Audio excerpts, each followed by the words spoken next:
So today we are going to discuss the reading comprehension. तो हम लोग आज जो बात करने वाले हैं कि रीडिंग कॉम्प्रिहेंशन को किस तरीके से हम अप्रोच कर सकते हैं और बेसिकली क्या डिमांड होती है उनकी। ओके भाई, ये पॉज हो जाए, आवाज़ रिपीट हो रही है तो बंद हो जाएगा ये।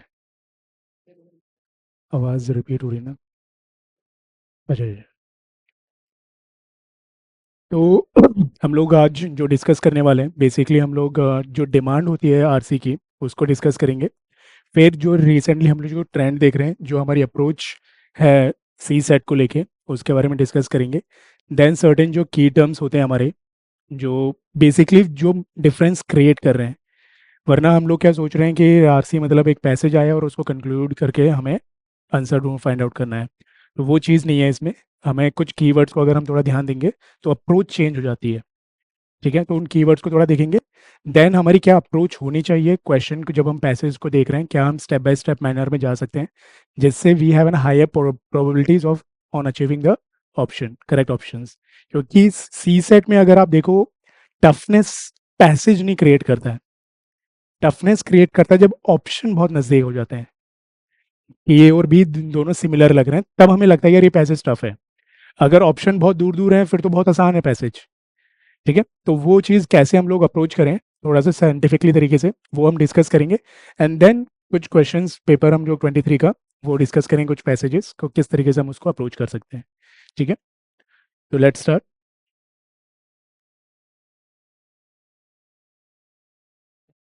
तो let's start with the demand of RC. तो रीडिंग कॉम्प्रीहेंशन के डिमांड क्यों है, क्यों इंट्रोड्यूस किया गया है? एनीवन, क्या चीज़ चेक कर रहे हैं? ये एक मिथ है। ये रीडिंग कॉम्प्रीहेंशन मतलब इंग्लिश के आपके टेस्टिंग है। अगर वो आपकी इंग्लिश चेक कर रहे होते तो वो फिर हिंदी ट्रांसलेशन क्यों दे रहे हैं? देखा है ना क्वेश्चन पेपर टीसेट का, तो उसमें तो हिंदी ट्रांसलेशन भी दिया होता है पैसेज का। तो फिर वो इंग्लिश चेक कर रहे हैं तो फिर हिंदी ट्रांसलेशन क्यों दे रहे हैं? बेसिकली जो डिमांड है आरसी की, वो आपकी इंग्लिश को चेक करने के लिए नहीं है। वो बेसिकली आपकी एनालिटिकल अप्रोच को चेक करने के लिए कि आपने जो पैसेज है उसको आप कैसे एनालाइज कर रहे हो, कैसे आप सोच रहे हो। अगर आपने वही, अगर देखो आपने डिमांड समझ ली और वही चीज़ आपने सप्लाई कर दी तो फिर तो काम बन गया ना। प्रॉब्लम क्या आता है कि हम डिमांड ही नहीं पकड़ पाते हैं और हम सप्लाई ढूंढते रहते हैं कैसे उसको अप्रोच करना है। टी सेट में जो आपका कॉम्प्रीहेंशन है, ये वो वाला कॉम्प्रीहेंशन नहीं है कि आपका क्वेश्चन देखा और सीधे आपने आंसर ढूंढना शुरू कर दिया और आंसर मिल जाएगा। जैसे स्कूल में होता था कि पूरे की पूरी लाइन आई, वो कॉपी कर दी हमने कि इसका आंसर ये है। यूपीएससी के सी सेट में वो आपकी रीजनिंग आपकी चेक कर रहा है। ठीक है, आपके एनालिटिकल स्किल देख रहा है, आप कैसे एक आई मीन एक पैसेज है, एक आर्टिकल है, उसको आप कैसे कॉम्प्रीहेंड करते हो। आपकी वो स्किल चेक कर रहा है बस, आपके अंदर वो एबिलिटी है कि नहीं है। कहने का मतलब ये है कि you have the ability to read between the lines और नॉट। आपने पैसेज पढ़ लिया लेकिन उसके बावजूद भी क्या आप और भी चीजें इन्फर कर पा रहे हैं कि नहीं कर पा रहे, वो डिमांड चेक कर रहा है आपके रीडिंग कॉम्प्रीहेंशन में। और अगर आप वो चीज समझ गए और उसी तरीके से आपने चीजों को अप्रोच किया पैसेज को, तो आप कर लोगे, आपको सही आंसर दिख जाएगा। लेकिन अगर आप ये हो कि नहीं मैं पैसेज में आंसर ढूंढूंगा, तब फिर फंस जाओगे कि यार ये दो तीन ऑप्शन भी तो पैसेज में बात हो रही है, तो क्या ये होगा, बी होगा कि सी होगा। कंफ्यूजन वहां क्रिएट हो जाएगी। ठीक है, तो ये होती है basically the demand of RCs. General trend जो है हमारा, जो आरसीज का जो देखा गया है, इसमें आप ये भी देख सकते हो आपको अप्रोच कैसे करना है आरसी को। ठीक है, अराउंड 25 to 27 क्वेश्चन आपके आरसी के आ रहे हैं। हम लोग जो नॉर्मल ट्रेंड है, तो इसका मतलब एक ये चीज़ है, जो एक पहले जो अप्रोच होती थी कि अगर आपके मैथ्स अच्छी नहीं है आप सीधे रीजनिंग के भरोसे चले जाओ, या फिर आप रीडिंग कॉम्प्रिहेंशन के भरोसे चले जाओ तो शायद निकल जाए। बट अब जो यूपीएससी ने जो गेम करा है वो ये करा है, चाहे आपकी मैथ्स अच्छी हो चाहे आपकी इंग्लिश अच्छी हो, आपको करना तो सभी पड़ेगा। तो अगर आपका ये है कि भाई मैं मैथ्स बैकग्राउंड का हूँ, तब भी आपको कम से कम 5-6 क्वेश्चन तो रीडिंग कॉम्प्रिहेंशन के टच करने ही पड़ेंगे। वरना फिर वही है, खतरों के खिलाड़ी बने फिर हो। ठीक है, मार्जिन पे रहेगा। तो जनरल जो ट्रेंड है एक ये चीज़ है। एक और चीज़ नोटिस करना, यूजली ये देखा गया है, कोई भी एग्जाम होगा आप ये पैटर्न हमेशा देखोगे कि उसमें जो भी सेक्शन है, एक सेक्शन अगर टफ है तो एक सेक्शन वो रिलेटिवली आसान बनाता ही बनाता है। ये चाहे आईआईटी का ले लो, आप नीट का ले लो, किसी का भी ले लो, ये यूनिवर्सल ट्रेंड है। The same applies on the UPSC CSAT also. अगर मैथ्स टफ लग रही है तो रिलेटिवली इंग्लिश के कॉम्प्रिहेंशन ईजी होंगे, और अगर रीजनिंग कॉम्प्रिहेंशन थोड़े टफ लग रहे हैं, यू कैन अज्यूम कि मैथ्स थोड़ी सी आसान दी गई होगी या फिर रीजनिंग थोड़ी आसान दी गई होगी। ठीक है, तो इसलिए मैं कह रहा हूँ कि जो अभी रिसेंट ट्रेंड हमें देखने को मिल रहा है, in that case we have to attempt every section. हम इग्नोर नहीं कर सकते कोई भी सेक्शन को। अब उसमें ये होता है कि आप अपनी चॉइस के आइडेंटिफाई कर लो कि भाई कितने क्वेश्चंस मुझे करने हैं। Usually it is advisable 80 question तो पूरे करने नहीं है सी सेट के, या पूरे करते हो? कैसे करते हो मतलब सी सेट अप्रोच? सी सेट का पेपर दिया है नहीं दिया? अच्छा, देखो बेसिकली क्या है, आपको 2 घंटे मिल रहे हैं, क्वालिफाइंग पेपर है। अपना टारगेट बनाओ कि 45 से 50 की रेंज में मुझे क्वेश्चन करने हैं, एंड जस्ट आइडेंटिफाई कि मुझे कौन से 50 क्वेश्चन करने हैं इन 2 घंटे में, इंस्टेड ऑफ कि मेरे को 80 के 80 में करने की कोशिश करूँ। नहीं, आप अपने 50 आइडेंटिफाई कर लो, पहले 5-10 मिनट में स्कैन कर लो। ठीक है, उसमें आपको पता भी चल जाएगा कौन सा पैसेज बड़ा है, कौन सा पैसेज छोटा है। जो छोटे पैसेज हैं उनको पहले प्रायोरिटी पर रखो। ठीक है, फिर कुछ पैसेजेस होंगे, ये भी है कि कुछ पैसेज फिलोसॉफिकल होते हैं, कुछ पैसेज होते हैं यूजली आपके जनरल स्टडीज से आ जाते हैं। ठीक है, इसमें एक और ट्रेंड आपको, एक और एक पैटर्न बताऊंगा मैं।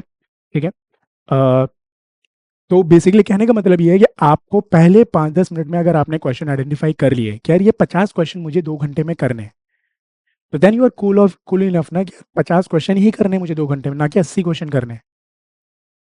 तो वहां पर यूपीएससी में अगर सी सेट की अगर हम बात करें तो क्वेश्चन सिलेक्शन बहुत मैटर करता है। बच्चों जो ट्रैप हो रहे हैं, अगर आप 23 को जो हम कहते हैं कि बहुत टफ पेपर आया था, अगर आप थोड़े काम एंड कंपोज माइंड से करते या फिर आप क्वेश्चन को सेलेक्ट करके करते तो कट ऑफ तब भी निकल जाती, चाहे वो मैथ्स की भी थी।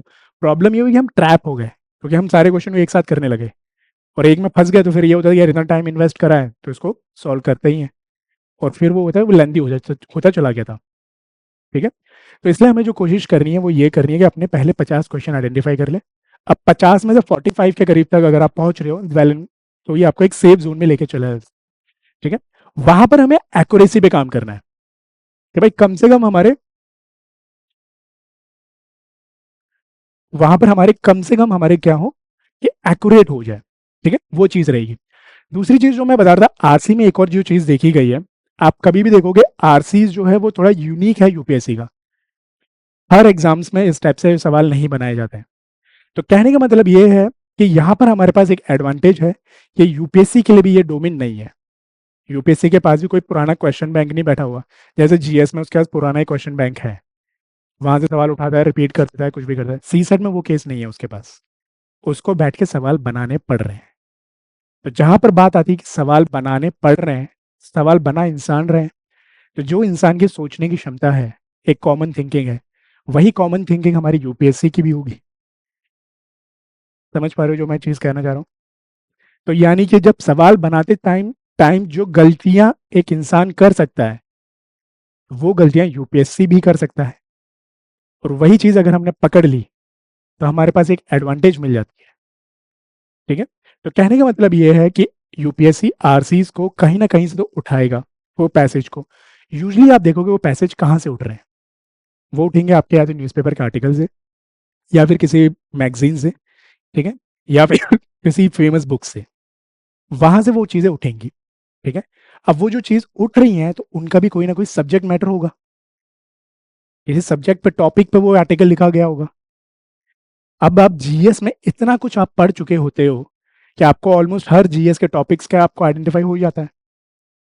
तो यहां से अब अगर आप ये आइडेंटिफाई कर लो कि ये पैसेज किस सब्जेक्ट से उठाया गया है या फिर किस टॉपिक से उठाया गया है, तो आपको एक एज मिल गया। अब आपके लिए वो पैसेज, वो जो भी आर्टिकल है, वो अब आपके लिए अनअवेयर नहीं है, नया नहीं है, आप जानते हो उसके बारे में, आप पहले से अवेयर हो। वहां पर अब आपको एडवांटेज मिलेगी जब आप उसको पढ़ना शुरू करोगे, तो जो भी जो चीजें लिखी हैं it start making sense to you. हम कॉम्प्रीहेंड कब नहीं कर पाते हैं, जब हमें पता ही नहीं चल रहा तो बातें क्या चल रही हैं। प्रॉब्लम वहां आती है ना, कि कोई कुछ भी बोल रहा है हमें समझ ही नहीं आ रहा, तभी हम कॉम्प्रीहेंड नहीं कर पा रहे हैं ना। लेकिन जब हमें पता है, हमारी जानकारी की चीजें अगर बात की जा रही है, तब हम उसको कंप्रेस कर सकते हैं, समराइज कर सकते हैं कि कहना क्या चाह रहा था। तो ये एडवांटेज हम लेना चाहेंगे पैसेज में, कि हम लोग वो सब्जेक्ट टॉपिक्स को उठाएंगे जो टॉपिक्स हमारे लिए अवेयर है, जो हमारे कंफर्ट जोन में है।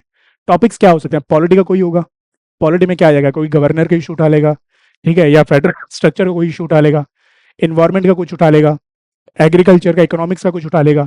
यही आर्टिकल होंगे, यही पैसेज होंगे। अब आपको इसमें देखना है कि यार हाँ, मेरा पॉलिटी वाला एरिया बड़ा अच्छा है, तो मैं इस टॉपिक से, इस पैसेज से पहले से ही फेमिलियर हूँ। तो इसमें जो भी बात कर रहा होगा, गवर्नर की बात कर रहा हो, क्या बात करेगा? इश्यूज की बात करेगा, कुछ सॉल्यूशंस की बात करेगा। सेम जहाँ चीज जाओगे आप इन्वायरमेंट के देखोगे, तो इन्वायरमेंट में क्या होगा, वो पहले एक इशू बताएगा, उसके कुछ सॉल्यूशंस बताने की बात करेगा, या फिर कोई डिबेट उठा देगा। वो सोसाइटी का अगर कोई टॉपिक उठाएगा तो सोसाइटी में कहाँ जाएगा वो? वुमेन जाएगा, चिल्ड्रन जाएगा, हेल्थ जाएगा, यही एरियाज उसके पास है। तो ये चीज आपको पहले से पता है ना। तो जो एक आप जो टाइम सेव कर रहे हो, या फिर आपको एक एज मिल रही है, वो यहां से मिल रही है कि आप पहले से अवेयर हो उस टॉपिक के बारे में। अब वही चीज हमें चूज करना है। अगर आपको लगता नहीं मैं फिलोसॉफिकल जो चीज है मैं काफी पढ़ता हूँ आर्टिकल और मैं समझ जाता हूँ, तो फिलोसॉफिकल वाले को टच करना। अगर आपको लग रहा है नहीं यार फिलोसॉफी थोड़ा सा प्रॉब्लम क्रिएट करती है, मैं कंफर्टेबल नहीं हूं, तो उसको टच ही नहीं करना है। टारगेट हमारा क्या है? 50 क्वेश्चन है ना, 100 के 100 तो है ही नहीं। तो यहां से हमें एडवांटेज उठानी है, ठीक है। तो कुछ की टर्म्स पे बात कर रहे थे हम। तो जो यूजली क्वेश्चंस में हमने देखा है, जो टर्म यूज किए गए हैं यूपीएससी द्वारा, वो ऑलमोस्ट यही रेंज में है कि अजम्पशन पूछ लेगा, ठीक है, क्रिटिकली इन्फेरेंसेस पूछ लेगा, सेंट्रल आइडिया, मेन आइडिया क्या है, क्रक्स क्या है, कंक्लूजन क्या है, लॉजिकल मैसेज और रैशनल मैसेजेस क्या है, ठीक है। अगर मैं इन सब की डिटेलिंग में जाऊंगा ना, तो आप लोग कंफ्यूज हो जाओगे, क्योंकि बहुत माइन्यूट डिफरेंसेस है। और जब हम ओवरऑल देखते हैं आंसर को, हम देखो हमारा पर्पस क्या है। हमने क्या कहा, हम वो हमारी इंग्लिश चेक करने के लिए नहीं बैठा है, हमें कोई प्रूफ नहीं करना। हमें यह है कि भाई हमारा सवाल आया है, सवाल को हमें जवाब बनाना है, हमें आंसर मिल जाना चाहिए, वही हमारा प्राइमरी गोल है, ठीक है। तो इसका मैं आपको बस एक दो चीज मैं बताऊंगा, कि सिर्फ दो चीज अगर आप समझ गए, आपको बस वही चीज अप्लाई करनी है हर जगह। हर क्वेश्चन ऑलमोस्ट इन्हीं के अराउंड घूमेगा। इसके बियॉन्ड अगर जाएगा भी तो वो नया होगा ट्रेंड, जिसकी चांसेस कम है, ठीक है, क्योंकि इतना एक्सपेरिमेंट वो नहीं करेगा, ठीक है। अगर हम देखें जो दो ब्रॉड हमारे कीवर्ड बनते हैं, एक बनता है अजम्पशन,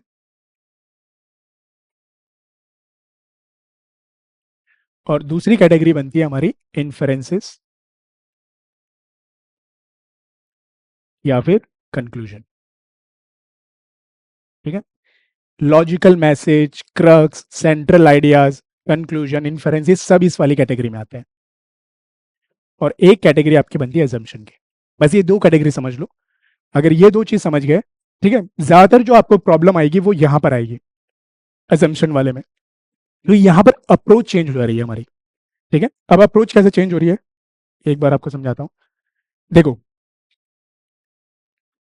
ये कोई पैसेज है, ठीक है, ये कहीं से उठाया गया होगा, है ना। तो कोई एक बड़ा सा आर्टिकल होगा, वहां से एक या दो पैसेज उठा लिए होंगे, यही हुआ होगा। ऐसा तो नहीं उसने खुद बैठ के पैसेज बनाया होगा, इतनी मेहनत नहीं करने वाला यूपीएससी, ठीक है। इतना तो मान रहे हो, नहीं मान रहे हो, या इसमें डाउट है? ठीक है। तो ये जो चीज है कि एक आर्टिकल से पैसेज उठाए गए होंगे एक दो, ठीक है। अब उसके चॉइस के ऊपर एक उठा रहा है, दो उठा रहा है। अजम्पशन क्या कहता है कि जब ये आर्टिकल लिखा जा रहा था, उससे पहले के सीन की बात कर रहा है, कि उससे पहले मैं क्या चीज सोच रहा था, वो चीज के बाद मैंने ये आर्टिकल लिखना शुरू करा। अजम्पशन वो चीज बात करता है। इन्फ्रेंसेस, कंक्लूजन्स, जो सेकंड कैटेगरी थी, वो बात कर रहे हैं जब पैसेज लिख दिया गया है या आर्टिकल लिख दिया गया है, उसके बाद क्या चीज कही जा रही है। बस ये दो कैटेगरी हैं, जो आर्टिकल लिखने से पहले और आर्टिकल लिखने के बाद, ठीक है। अब बात क्या आती है, जब हम बात करेंगे अजम्पशन की, यानी कि आर्टिकल लिखने से पहले, तो इसका मतलब क्या है, जो चीजें आर्टिकल में नहीं भी कही गई होंगी, वो चीज़ के बारे में भी हमें सोचना होगा। अजम्पशन में ये अप्रोच चेंज हो जाती है। इन्फरेंसेस में क्या है, ये आर्टिकल के बाद की बात कर रहा है, तो यहां पर हमें जो चीज ध्यान देनी है, जो आर्टिकल में या पैसेज में जो चीज कही गई है, हमें सिर्फ उस पर ध्यान देना है। अगर कोई भी चीज एक्स्ट्रा कुछ वो ऑप्शन में डाल रहा है और वो पैसेज में नहीं है, तो वो inferences, crux, central ideas, logical message, rational message, उन सब के कैटेगरी में वो फिट नहीं होगा। बट अजम्पशन में चेंज हो जाएगा, क्योंकि अजम्पशन वो पहले लिखने की बात कर रहा है। तो यहां पर हो सकता है कि वो जो थॉट है, जो चीज कही गई है पैसेज में, उसके बियॉन्ड, उससे पहले आपको सोचना पड़े। तो यहां पर अजम्पशन में हमें थोड़ा सा पैसेज के बाहर भी सोचना पड़ सकता है, ठीक है, बट वो लिंक्ड रहेगा पैसेज से ही। बस यही दो डिफरेंसेस हैं ब्रॉडली। ज्यादा डिटेलिंग में जाने की कंफ्यूज हो जाओगे, ये बहुत माइन्यूट डिफरेंस है कि लॉजिकल का मतलब क्या होता है, रैशनल का मतलब क्या होता है, बट आप देखोगे मोर और लेस आंसर आपके इसी चीज पर ड्राइव हो जाएंगे। इन्फ्रेंसेस, कंक्लूजन, मतलब पैसेज में जो दिया गया है उसके बेस पे हमें आना है, उसके बाहर नहीं जाना है पैसेज के। अजम्पशन में हम थोड़ा बाहर जाने की लिबर्टी ले सकते हैं, ठीक है, बस ये चीज है हमारी।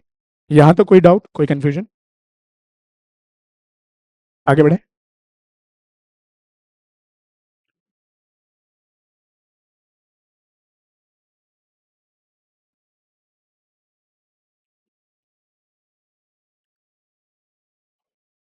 अब बात आती है जब आप क्वेश्चन को अटेम्प्ट कैसे करोगे। ठीक है, सबसे पहले आप जब भी पैसेज देखोगे, फर्स्ट ट्राई टू आइडेंटिफाई किस सब्जेक्ट से उठाया गया है। इन्वायरमेंट का है, पॉलिटी का है, ठीक है, हिस्ट्री का है, फिलोसफी का है, सोसाइटी का है, किसका है। कहने का मतलब ये है, सबसे पहले आप अपना कंफर्ट जोन आइडेंटिफाई करो कि भाई हाँ, इन्वायरमेंट के में मेरा एरिया कंफर्टेबल है, तो यानी इन्वायरमेंट का टॉपिक है, मैं उठाऊंगा या फिर इस पैसेज को मैं अटेम्प्ट करने वाला हूँ। अगर आपको लग रहा है कि नहीं यार, ये मेरा एरिया थोड़ा सा कमजोर है, तो उसको छोड़ दो। मैंने कहा बस 40-50 का ही हमारा टारगेट लेके चलना, 45 to 50 का ही टारगेट लेके चलना है, ठीक है। तो क्योंकि हर पैसेज के इक्वल मार्क्स है ना, कोई ऐसा तो है नहीं कि भाई ये वाले हार्ड वाला आपने अटेम्प्ट कर लिया तो आपको एक्स्ट्रा नंबर मिलेंगे, ऐसा कुछ है नहीं। तो हमें अपनी ईगो पे नहीं लेना। तो सबसे पहले आप आइडेंटिफाई करोगे किस सब्जेक्ट का है, उस सब्जेक्ट के बाद उसका क्या टॉपिक है, ठीक है। अगर आप ब्रॉडली चीजें देखते हो, फिलोसफी में थोड़ा सा अप्रोच अलग हो जाती है, बट यूजली जितने भी बाकी आपके सब्जेक्ट, इन्वायरमेंट हो गया, पॉलिटी हो गया, या फिर आपकी सोसाइटी होगी, इकोनॉमिक्स हो गई, एग्रीकल्चर हो गया, इन सब में आप एक चीज पैटर्न देखोगे, क्या कहेगा, या फिर न्यूज़पेपर में भी चीजें देख रहे हो, सब न्यूज़पेपर आर्टिकल क्या बात करते हैं कि भाई ये एक इशू है, इसका कुछ सॉल्यूशन होगा, यही चीज पे बात होती है। और वो आर्टिकल भी हमने क्या कहा, वो पैसेज भी तो किसी आर्टिकल से उठाया गया होगा, तो वही चीज भी तो उस आर्टिकल में रिफ्लेक्ट हो रही होंगी। तो आप देखोगे हर क्वेश्चन पेपर में या फिर हर पैसेज में आपको यही पैटर्न देखने को मिलेगा, कोई एक इशू की बात कर रहा होगा या फिर उसके सॉल्यूशंस की बात कर रहा होगा। सॉल्यूशन में भी जाएगा वो, गवर्नमेंट क्या स्टेप ले सकती है, इंडिविजुअल क्या स्टेप ले सकते हैं, वो ये बातें करेगा। टेक्नोलॉजिकल लेवल पे क्या सॉल्यूशंस हो सकते हैं, वो चीज, यही चीज बातें करेगा। और यही स्ट्रक्चर है उन पैसेजेस का ज्यादातर, और ये स्ट्रेट फॉरवर्ड आपको मिल जाएंगे। फिलोसॉफिकल में थोड़ा सा डिफर हो जाता है। फिलोसॉफिकल में देखोगे यूजली वो छोटे पैसेजेस होते हैं, लेकिन उसमें आइडिया थोड़ा सा डिफर करना पड़ता है, तो उसके लिए अप्रोच चेंज हो जाती है। तो आपने सबसे पहले सब्जेक्ट आइडेंटिफाई कर लिया, टॉपिक आइडेंटिफाई कर लिया, उसके बाद आपको देखना है क्या है, इश्यूज है उसमें, कोई डिबेट है, हो सकता है कि वो किसी के फेवर में बात कर रहा हो, किसी के अगेंस्ट बात कर रहा हो, ठीक है, हो सकता है दोनों चीज वो उसी पैसेज में बात कर रहा हो, ठीक है, या फिर कोई डिस्क्रिप्शन है, यानी कोई एक इवेंट हो रहा है उसको वो डिस्क्राइब कर रहा है, ठीक है। यूजली इस टाइप का आप देखोगे स्टेट पीसीएस वगैरह में ज्यादातर देखने को मिलता है, यूपीएससी में इस टाइप का नहीं आते हैं। या फिर कोई हिस्टोरिकल हो सकता है कि उसके बैकग्राउंड के बारे में बता रहा हो कि एक ही चीज थी, इसके हिस्ट्री किस टाइप से थी, ठीक है। बट यूजली आप देखोगे आपके, सॉरी, पैसेजेस इसी दो डोमेन में फिट हो जाते हैं ज्यादातर, ठीक है। तो और यही अगर हमारे पास स्ट्रक्चर पहले से रहेगा तो हमें थोड़ा ईजी हो जाता है चीजों को अप्रोच करने का। जब आप पैसेज पढ़ रहे हो, किन किन चीजों पे आपको फोकस करना है, सबसे पहले आपको ध्यान देना है एक्सट्रीम वर्ड्स पे। पैसेज में जहां कहीं भी एक्सट्रीम वर्ड होंगे उसको आपको अंडरलाइन जरूर करना है, क्योंकि वहां पर ही क्या होगा कि अगर आपने एक्सट्रीम वर्ड को इग्नोर कर दिया, स्टेटमेंट में हो सकता है ऑप्शन में उसने वो एक्सट्रीम वर्ड यूज कर लिया हो, ठीक है, तो हमने वहां पर इग्नोर कर दिया तो यहां पर हम कंफ्यूज हो जाएंगे। प्रोबेबल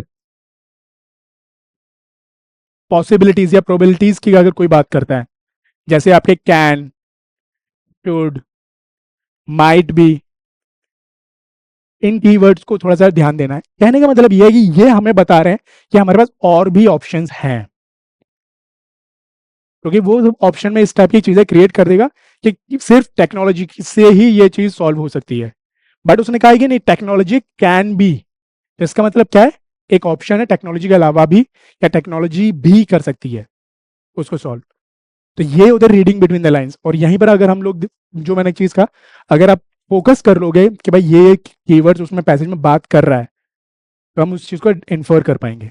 कुछ कुछ हमारा होगा कीवर्ड्स, जैसे कि आपके फर्दर मोर, अलोंग साइड, जो कनेक्टिंग कीवर्ड्स होते हैं, तो वो भी हमें क्या मैसेज दे रहे हैं कि भाई ये है, इसके साथ एक और चीज आ रही है, या फिर ये है, इसके अलावा और भी चीजें हैं।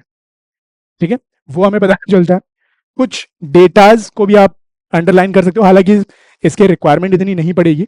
ठीक है, तो कुछ डेटाज वगैरह को भी आप देख सकते हो, क्योंकि उस डेटाज पे वो खेल सकता है। अगर उसने क्या दिया 3/4, इसका मतलब ये नहीं है कि सारे के सारे, इसका मतलब ये भी तो हमें इन्फर हो रहा है ना 1/4 भी कुछ बचा है। समझ रहे हो? तो इस टाइप के कीवर्ड्स वगैरह भी यूज करता है वो, कि मोर देन 50%। तो मोर देन 50% का मतलब ये नहीं है कि 100%, इसका मतलब ये है कि भाई रेस्ट लेस देन 50% भी कोई चीजें बची हुई हैं, उस पर भी कोई बात कही जा सकती है। ठीक है, तो ये हमारे कीवर्ड्स होंगे पैसेजेस पे, जो इस पे हमें ध्यान देने की जरूरत है। यहां तक कोई डाउट, कोई कंफ्यूजन?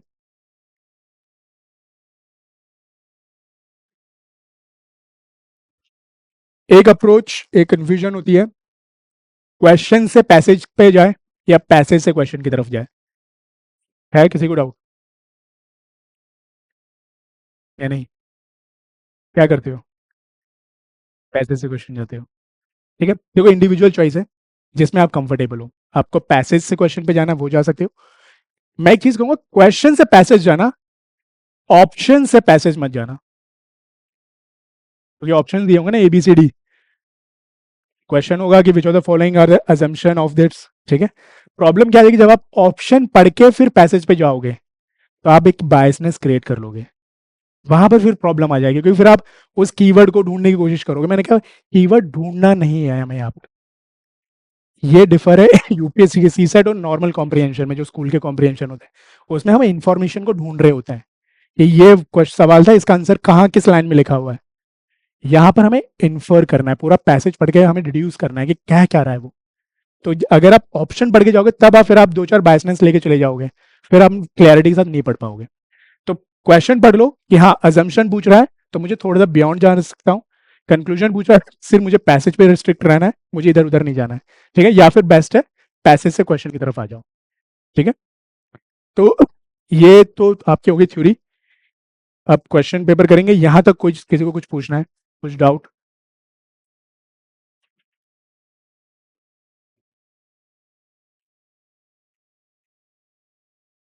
हाँ, अब इसी चीज, इसलिए मैंने वो चीज आपको बताई थी कि कुछ कीवर्ड्स वगैरह पे आप फोकस करोगे, अंडरलाइन करोगे।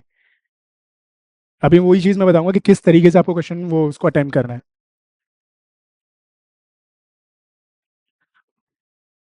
देखो, अगर आपने ये आइडेंटिफाई कर लिया किस सब्जेक्ट से है, दिमाग में कुछ ना कुछ सेट हो गया।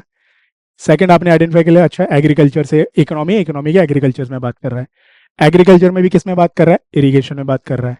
ठीक है, या फिर एग्रीकल्चर के फूड प्रोडक्शन की बात कर रहा है। कुछ चीजें आप समझ में आने लगी होंगी, दिमाग में रिटेन होने लगा होगा।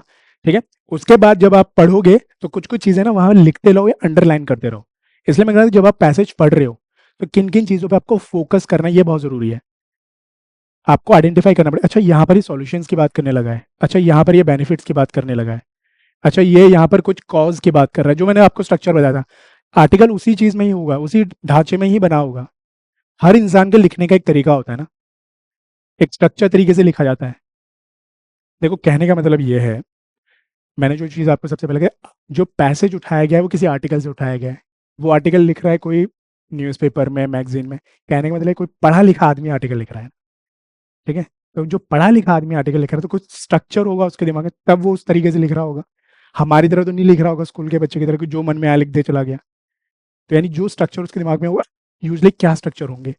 अगर इन्वायरमेंट्स है तो इश्यूज, सॉल्यूशंस, या फिर गवर्नमेंट पॉलिसीज, वे फॉरवर्ड, जो हम मेंस का आंसर लिखते हैं, वो भी उसी ढांचे में लिखने की कोशिश करते हैं।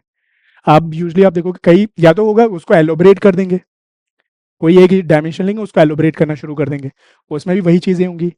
ठीक है, तो वही चीज जब आप उस स्ट्रक्चर से सोचना शुरू करोगे, तब चीजें आपको रिटेन भी होने लगेंगी। ठीक है। दूसरा आपको अभी दिखाते हैं उसमें, जब क्वेश्चन अटेम्प्ट कर रहे हैं तो कैसे किस किन चीज़ों पे फोकस करना है।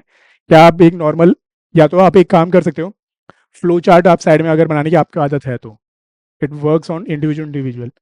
अगर आप कंफर्टेबल हो तो साइड में थोड़े थोड़े है ना फ्लो चार्ट बनाते रहो। वो आपको दिखाता हूँ कैसे बन सकते हैं। ठीक है, तो उससे भी चीज़ें होती है ना। कहने का मतलब ये, वो जो पूरा पैसेज जो कंटेंट था, आपने उसको एक फ्लो चार्ट में कन्वर्ट कर दिया। जहाँ कहीं पर भी डिफिकल्ट वर्ड आ रहे हैं, ठीक है, हालांकि मैंने कहा ना उसका कंटेक्स्ट बहुत जरूरी है। वो इंग्लिश का है ही नहीं ना ये। अगर कहीं अगर फंस रहे हो तो उसका हिंदी ट्रांसलेशन भी दिया हुआ है, तो एक बार हिंदी देख लो। हालांकि वो हिंदी सिंपल हिंदी नहीं होती है, ठीक है, फिर भी लेकिन एक हम थॉट दे सकते हैं उस पर।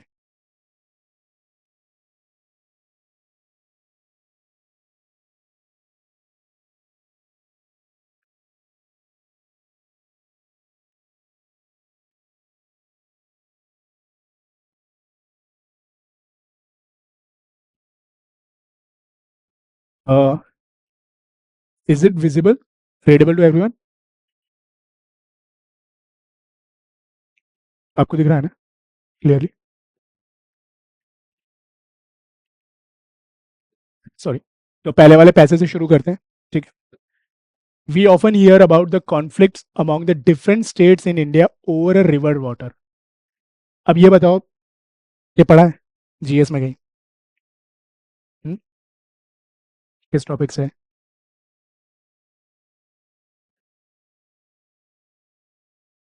Conflict among different states.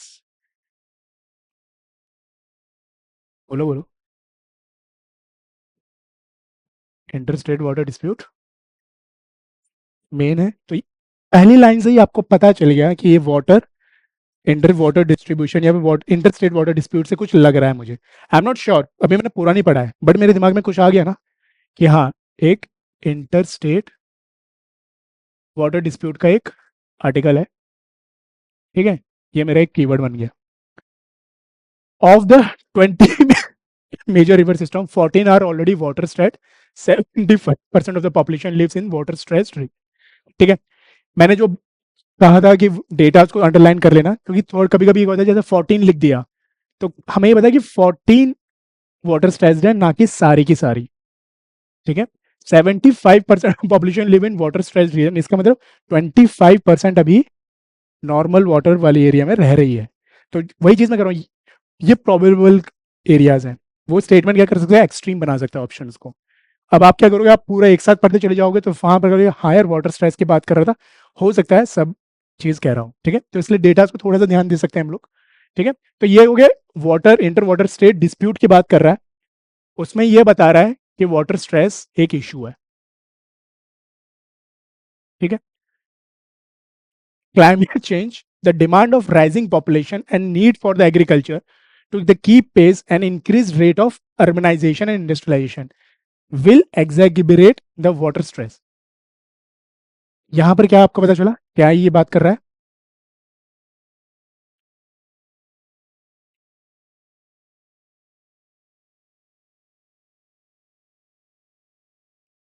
ये कॉजेज, रीजंस। तो इसने कुछ रीजंस बताए हैं, कई सारे, लिखने की जरूरत नहीं है, बट यहां पर लिख लो कि यहां पर कॉजेज के बारे में बात कर रहा है, वाटर स्ट्रेस के क्या क्या रीजंस हो सकते हैं इन फ्यूचर। विल, ये भी कीवर्ड्स हैं, विल, वॉज, कैन, क्योंकि यहां पर वो ट्रैप कर सकता है। ठीक है, यानी कि ये वाटर स्ट्रेस को बढ़ा देंगे, क्लाइमेट चेंज हो जाएगा, पॉपुलेशन बढ़ जाएगी, एग्रीकल्चर हो जाएगी। सारा लिखने की जरूरत नहीं है, बट ये लिख लो कि यहाँ पर हमें कुछ कॉजेज के बारे में बात करें, तो वाटर स्ट्रेस के कॉजेज भी इस आर्टिकल में बताए गए हैं। ठीक है, उसके बाद है according to the constitution of India water is a state subject. यहाँ पर पॉलिटी के बारे में थोड़ी सी बात कर दी उसने, and not that of union except for the regulation of inter state water, key to ensuring the balance between the competing demand of various stakeholders is basin based approach। ये कीवर्ड है, यहां से क्या बात कर रहा है ये, सॉल्यूशंस के बारे में बात कर रहा है ना। यहां पर वो सॉल्यूशंस बता रहा है कि वाटर स्ट्रेस है, उसके रीजंस और उसके अब सॉल्यूशंस क्या हो सकते हैं। ठीक है, to allocate water amongst the constituent regions and the states. Allocating fair share of water to them requires assessments based on objective criteria such as specificities of the river basin, size of the dependent population, existing water use, demand, efficiency of use, projected future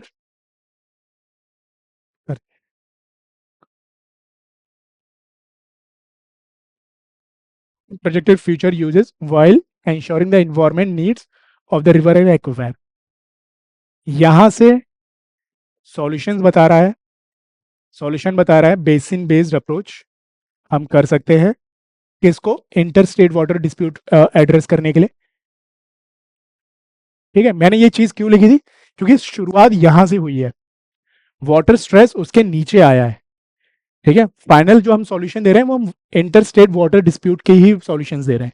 ठीक है, अगर वो पूछता है central idea क्या है, तो central idea हमारे इंटर स्टेट वाटर डिस्प्यूट है, ना कि वाटर स्ट्रेस।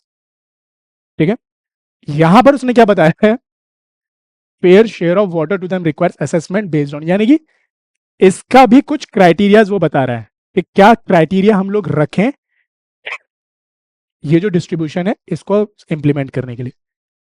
यही पूरा पैसेज कह रहा है। ठीक है, तो जब आपने पूरे स्ट्रक्चर में उसको ब्रेक कर लिया, तो अब आप मुझे बताओ, अब आपको चीजें याद रहेंगी कि नहीं रहेंगी। अगर आप एक साथ पढ़ते चले जाओगे तब आपको चीजें होगा कि यार बात क्या हो रही थी, और वहीं पर होगा कि वाटर स्ट्रेस था कि इंटरेस्ट था, हम भूल जाएंगे, वहां पर हम ट्रैप हो जाएंगे। ठीक है, सॉरी, क्वेश्चंस में आते हैं। Which one of the following statement best reflect the most rational, practical, immediate action required to ensure fair, equitable allocation of water to differentiate? To ensure fair, equitable allocation of water. तो अब आप कहां पर हमें ध्यान देना था, ये लास्ट वाले पार्ट पर हमें फोकस करना था ना।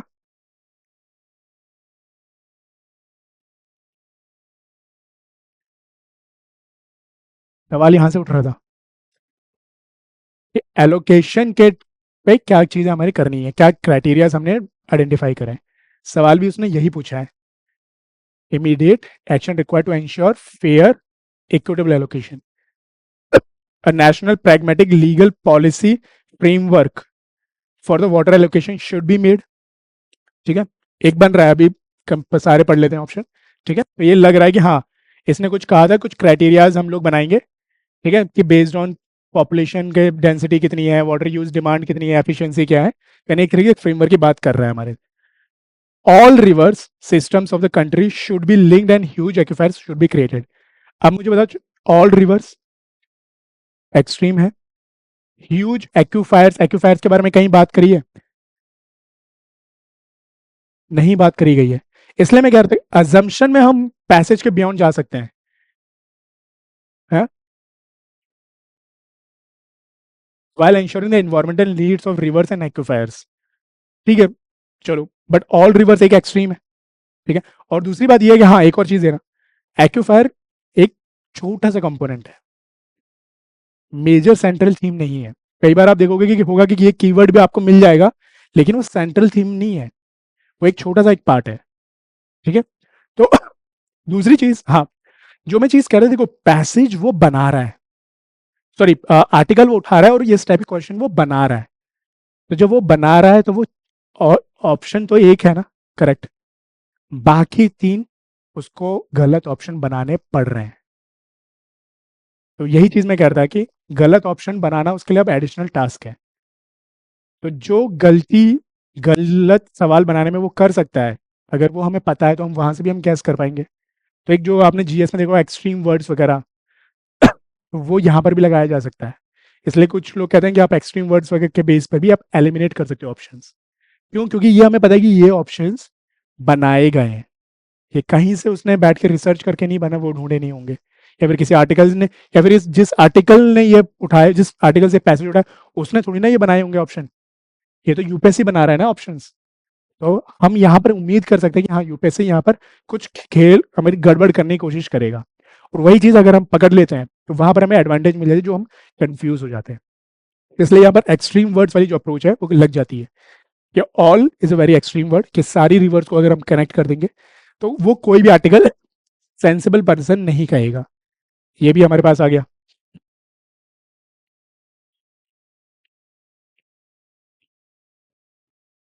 फिर है water channels between the region of water surplus and region of water deficit. Water surplus water deficit के बारे में कहीं जिक्र हुआ है? नहीं हुआ, तो ये हमारा इजीली गलत हो गया। To mitigate the water crisis, water demand of the sector such as agriculture and industry should be reduced. अब देखो, एग्रीकल्चर, ठीक है, इंडस्ट्री, एग्रीकल्चर के बारे में जिक्र तो करा है इसने,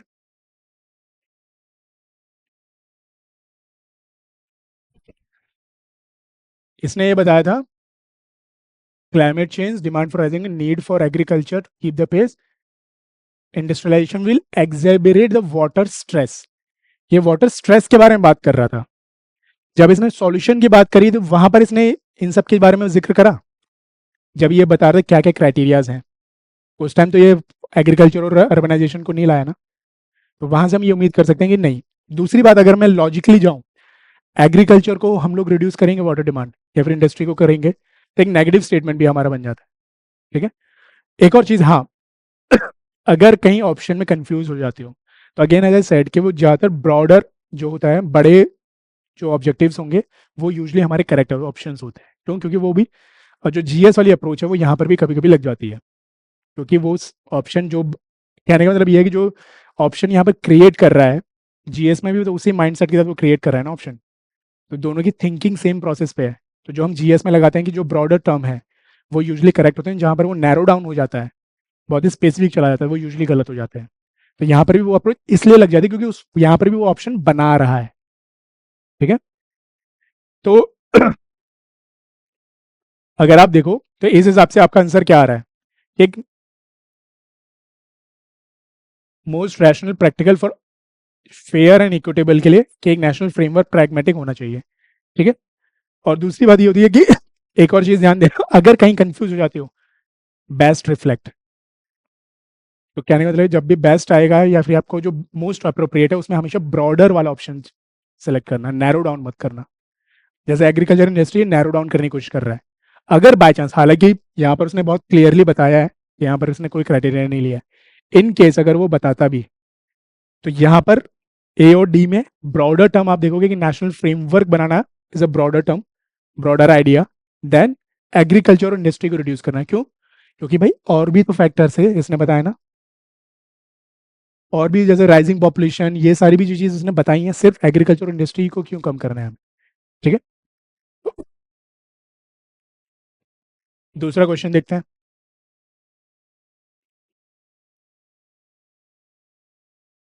काम कर थोड़ा छोटा कर दे, ये ऑनलाइन वालों को रीड कर पा रहे हैं ना इसको?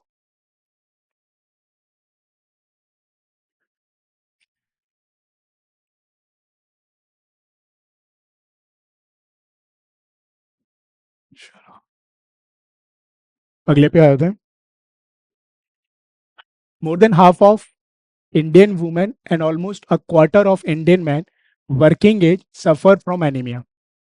ठीक है, पहली लाइन से मुझे अब इतना पता चल गया किसके बारे में बात कर रहा होगा।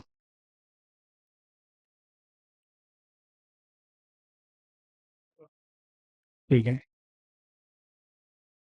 डिसीज, ठीक है, देखो, मुझे ऐसा लगा वर्किंग एज वुमेन और मैन, तो मुझे ऐसा लगा कि लेबर और डिसीज का कोई एक इंटरलिंक के बारे में बात कर रहा हो सकता है। मैं पहले स्टेटमेंट से कैस कर रहा हूँ, मुझे नहीं पता अंदर क्या लिखा है, इसलिए मैंने कहा ना, मैं स्टेप बाय स्टेप, जो आप कह रहे थे कि भूल जाते हैं, तो अगर हम स्टेप बाय स्टेप चले, अगर हम ये एक बना लेते हैं लेबर और डिसीज का कोई रिलेशन के बारे में बात कर सकता है। ठीक है, इतना पता चल गया। According to the study they are anywhere from 5 to 15% less productive than they could be as a result thereof. यानी कि लेबर और डिसीज के रिलेशन की वजह से क्या हो रहा है, प्रोडक्टिविटी कम हो रही है, ये एक बात कर रहा है। इंडिया आल्सो हैज, ये मैंने कहा एडिशनल चीजें के बारे में पता चलता है, कीवर्ड हैज लार्जेस्ट ट्यूबरोक्लोसिस बर्डन। यहां पर उसने एनीमिया की बात करी, अब यहां पर उसने टीबी की बात कर दी। तो अब मुझे क्या दिख रहा है, पैसेज शिफ्ट होता हुआ दिख रहा है डिसीज की तरफ, लेबर की तरफ नहीं है। क्यों? क्योंकि अब वो दो डिसीज के बारे में बात कर रहा है ना। costing 170 million work days to the country annually. But what is just important as a lost productivity is now is a lost potential in the future. ठीक है, कहने का मतलब ये है प्रोडक्टिविटी भी कम हो रही है और हमारा कुछ फ्यूचर में भी लॉस हो रहा है. It is becoming increasingly clear that on many measures of cognitive ability, malnourished Indian children perform 2 or 3 times worse than their adequately nourished peers. Anaemia किसकी वजह से होती है? Vitamin A, iron, iron deficiency. ठीक है, कहने का मतलब ये माल न्यूरिशमेंट के बारे में बात कर रहा है. तो एनीमिया से क्या हो रहा है? माल न्यूरिशमेंट हो रहा है. माल न्यूरिशमेंट से क्या हो रहा है? हमारी कॉग्निटिव एबिलिटीज डेवलप नहीं हो रही हैं. यही चीज कहना चाह रहा है वो. और उससे क्या हो रहा है? हम लोग अपने पीयर्स पे ढंग से परफॉर्म नहीं कर पा रहे हैं. For economy that will be more dependent on highly skilled workers that this poses a significant challenge. Cognitive abilities कम हो रही हैं, इससे क्या हो रहा है? हमारी इकोनॉमी भी इम्पैक्ट हो रही है. यही पूरा क्रक्स है. ठीक है, and it is one of the that really should be addressed given the India's demographic outlook. और इसको हमें सॉल्व करने की जरूरत है. सॉल्व किसको करना है? ये माल नूरिशमेंट वाले एरिया को, या फिर डिसीज को हम लोग मान लेते हैं सीधे. तो सेंट्रल थीम क्या थी? डिसीज. डिसीज से क्या हो रहा है? माल नूरिशमेंट हो रहा है, लेबर प्रोडक्टिविटी कम हो रही है, कॉग्निटिव एबिलिटी एबिलिटी हमारी कम हो रही है, और फाइनली वो हमारी इकोनॉमी को इम्पैक्ट कर रहा है. करेक्ट, यही क्रक्स है पूरा. तो अगर आप, जो आपने कहा था कि भूल जाते हो, तो अगर आप इस टाइप की अप्रोच फॉलो कर सकते हो, अगर आपको वो तरीका है आपका पढ़ने का, तो इस तरीके से एक साइड में बना लो. अगर आपको लग रहा है कि नहीं मैं नहीं बना पाऊंगा, तो यहाँ पर लिखना शुरू कर दो फिर कि यहाँ पर उसने एक एडिशनल डायमेंशन खोल दिया, यहाँ पर उसने प्रोडक्टिविटी की बात कर दी, यहाँ पर उसने कॉग्निटिव एबिलिटी की बात कर दी. तो जब आप वापस जाओगे तो आप वो कीवर्ड देके आप आइडेंटिफाई कर पाओ. ठीक है, तो इसलिए जैसे पहले वाले में मैंने क्या था, साइड में सॉल्यूशंस लिख दिए, कॉजेज लिख दिए, तो एटलीस्ट आपको पता चलेगा ना ओवरऑल क्या बात हो रही थी. ठीक है, अब आते हैं, which one of the following statement are the best reflect the implied by the passage. देखो, best reflect what is implied. तो इम्प्लाइड मतलब वही कंक्लूजन वाला पार्ट, कि पैसेज के बाद की बात क्या हो रही है. तो यहां पर हमें सिर्फ जो पैसेज में कहा गया है उसी को हमें पढ़ना है. ठीक है, education system must be strengthened in rural areas. Rural areas के बारे में कहीं जिक्र हुआ है? कट गया.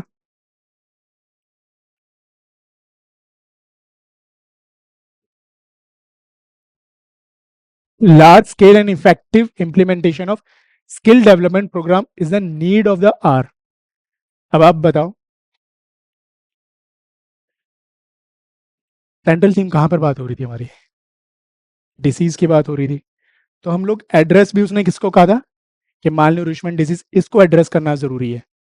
स्किल डेवलपमेंट की उसने एक हल्का सा जिक्र करा है कि भाई माल न्यूरिशमेंट से क्या हो रहा है कि हमारी कॉग्निटिव एबिलिटी कम हो रही है, जिससे स्किल्ड लेबर जो चाहिए, उसके जो इस इकोनॉमिक स्किल लेबर चाहिए, वहां पर वो डेट्रीमेंटल है.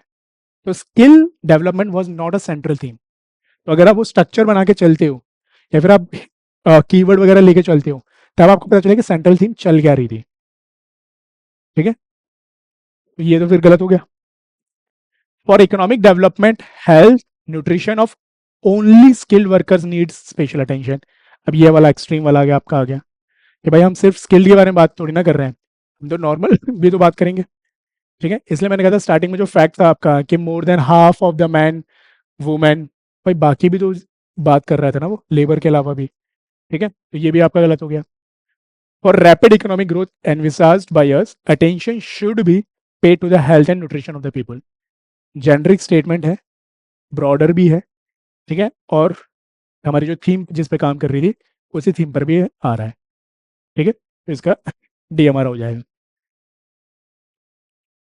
यहाँ तो कोई confusion?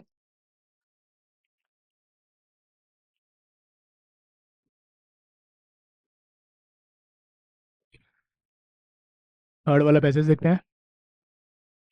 In India Majority of the farmers are marginal, small, less educated, possess low adaptive capabilities to the climate change, perhaps because of the credit and other constraint. पहले passage देख के बताओ क्या कहना है, किस टॉपिक के बारे में? Farmer issues. ओके, ठीक है। क्या इसने क्या बताया? हमारे जो फार्मर है मार्जिनल है, स्मॉल है, लेस एजुकेटेड है और लो एडेप्टिव कैपेबिलिटीज है टू द क्लाइमेट चेंज। ठीक है, तो कुछ कैरेक्टरिस्टिक्स इन्होंने बताई हैं। ठीक है, क्या लिखाई है वो जरूरत नहीं है, यहाँ पर हम लिखेंगे कैरेक्टरिस्टिक्स कुछ बताई हैं, और जिसमें क्लाइमेट चेंज के बारे में भी बताया, और उसका रीजन क्या बताया है कि हमारे पास perhaps because of the perhaps, शायद, not sure, credit and other constraint. ठीक है, तो क्रेडिट नहीं होता हमारे पास, प्लस कुछ और भी हो सके जिस वजह से हम लोग क्या कर पा रहे हैं, मार्जिनल है और क्लाइमेट को अडेप्ट नहीं कर पा रहे हैं, ये कहना चाह रहा है पहले। ठीक है, so one can not expect autonomous adaptation to the climate change. Even if it was possible, it would not be sufficient to offset, would not be sufficient. Again, probable है कि यहाँ पर वो स्टेटमेंट बना सकता है कि this is the only solution for this. ठीक है, offset the losses from the climate change. तो एक चीज हमें पता चल गई, फार्मर और क्लाइमेट चेंज के ऊपर ये कीवर्ड बार बार रिपीट हो रहा है, तो यानी कि फार्मर इश्यूज को लेके जा रहा है लेकिन क्लाइमेट चेंज की तरफ मूव कर रहा है। और क्लाइमेट चेंज में किसके बारे में बात कर रहा है? वो अडेप्टेशन, यहाँ पर भी अडेप्टेशन के बारे में बात कर रहा है। ये फार्मर हमारे क्या कर पा रहे हैं, क्लाइमेट को अडेप्ट नहीं कर पा रहे हैं, क्लाइमेट चेंज को। ठीक है, उसके बारे में बात कर रहा है। उसने ये कहा है to offset the loss from the climate change, to deal with this adaptation is a climate change is a paramount. यहां पर उसने सॉल्यूशन की बात कर दी, और सॉल्यूशन क्या दिया है? एडेप्टेशन दिया है। ठीक है, is a Paramount along side a fast mitigation response. Adaptation plus mitigation, ये दो इन्हें सॉल्यूशन इसने बस जिक्र करा है। उसके अलावा देखो एनदर सॉल्यूशन, यहां पर उसने एक और ऐड कर दिया, is to have a planned policy driven adaptation which would be require government. तो यहां पर गवर्नमेंट सॉल्यूशंस की बात कर रहा है वो, कि गवर्नमेंट क्या इनिशिएटिव ले सकती है to come up with a policy recommendation. Perception is necessary pre request for adaptation. इसने अब एक और चीज बताई है, परसेप्शन का भी जिक्र करा है इसने। Whether farmers are adapting agriculture practices to the climate change depends on whether they perceive it or not. However, this is not always enough for adaptation. It is important how a farmer perceive the risk associated with the climate change. यहां से यहां तक हमें पता चला है कि perception के बारे में बात कर रहा है कि कैसे एक फार्मर क्लाइमेट चेंज को परसीव करता है। अगर उसको लगता है कि क्लाइमेट चेंज रिस्क है, तब तो वो स्टेप लेगा एडेप्टेशन वाले। अगर उसको लगता है कि क्लाइमेट चेंज और रिस्क नहीं है, तो वो नहीं लेगा। और स्टार्टिंग में उसने क्या बताया था कि फार्मर क्या कर रहा है, क्लाइमेट चेंज को अडेप्ट नहीं कर रहा है। तो यहां से हमें पता चल गया perception of climate change adaptation क्या है। तो यहां पर हमें वो बता रहा है चैलेंजेस क्या है एडेप्टेशन में। ठीक है, यही आपका पूरा जो आर्टिकल का स्ट्रक्चर है यही निकल के आ रहा है। पहले वो फीचर्स बता रहा है, फिर कुछ सॉल्यूशंस बता रहा है, सॉल्यूशंस के बाद बता रहा है कि उसके बावजूद भी कुछ चैलेंजेस हैं हमारे पास, और वो एक चैलेंज है परसेप्शन का। ठीक है, यहां तक समझ पा रहे हैं? अब आते हैं ऑप्शन में।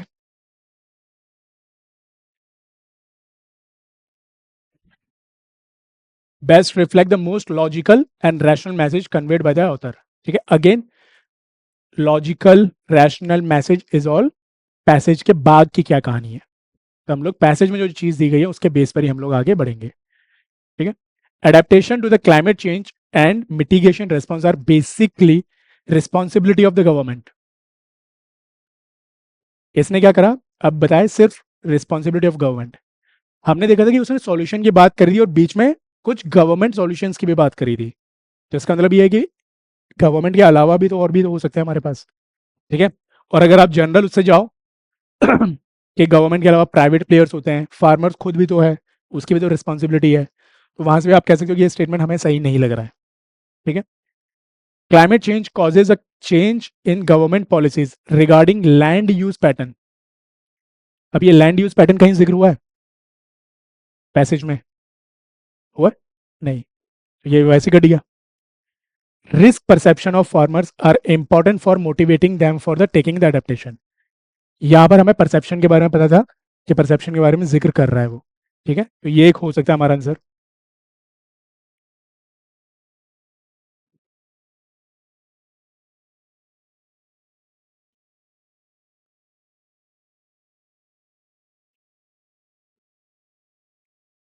Since mitigation is not possible, government should come up with policies for the quick response for the climate change.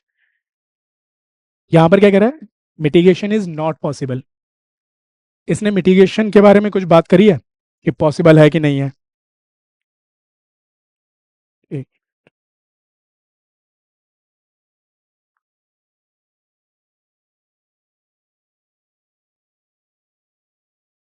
Mitigation का जिक्र कहां पर कर रहा है?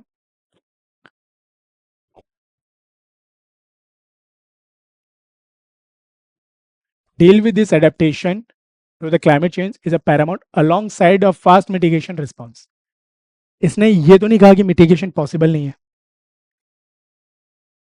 इसने क्या कहा कि हमें एक यहाँ पर उसने सॉल्यूशंस के बारे में बात करी कि अडेप्टेशन करना है और उसके साथ साथ हमें मिटिगेशन भी करना है।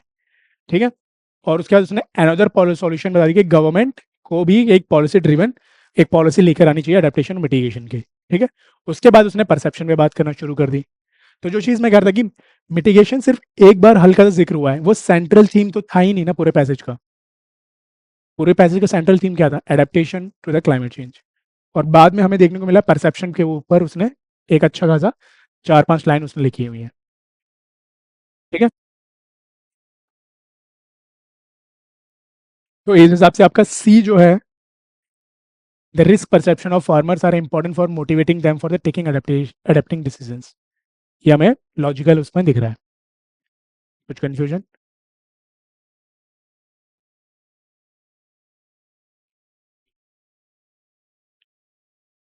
आगे 11 लेते हैं।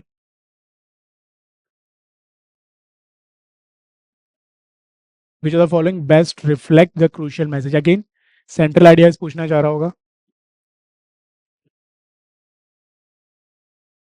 अब देखो ये है ना, पैसेज देखने से पता चला बहुत छोटा है, तो ट्राई करो जब आप पैसेज वो सेलेक्ट कर रहे हो तो जो छोटे पैसेजेस हो यूजुअली उसको पहले पिक करने की कोशिश करो, तो टाइम सेव हो जाएगा।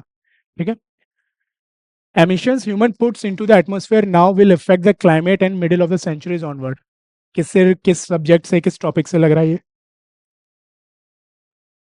इन्वायरमेंट। इन्वायरमेंट में भी तो बहुत सारे पार्ट है।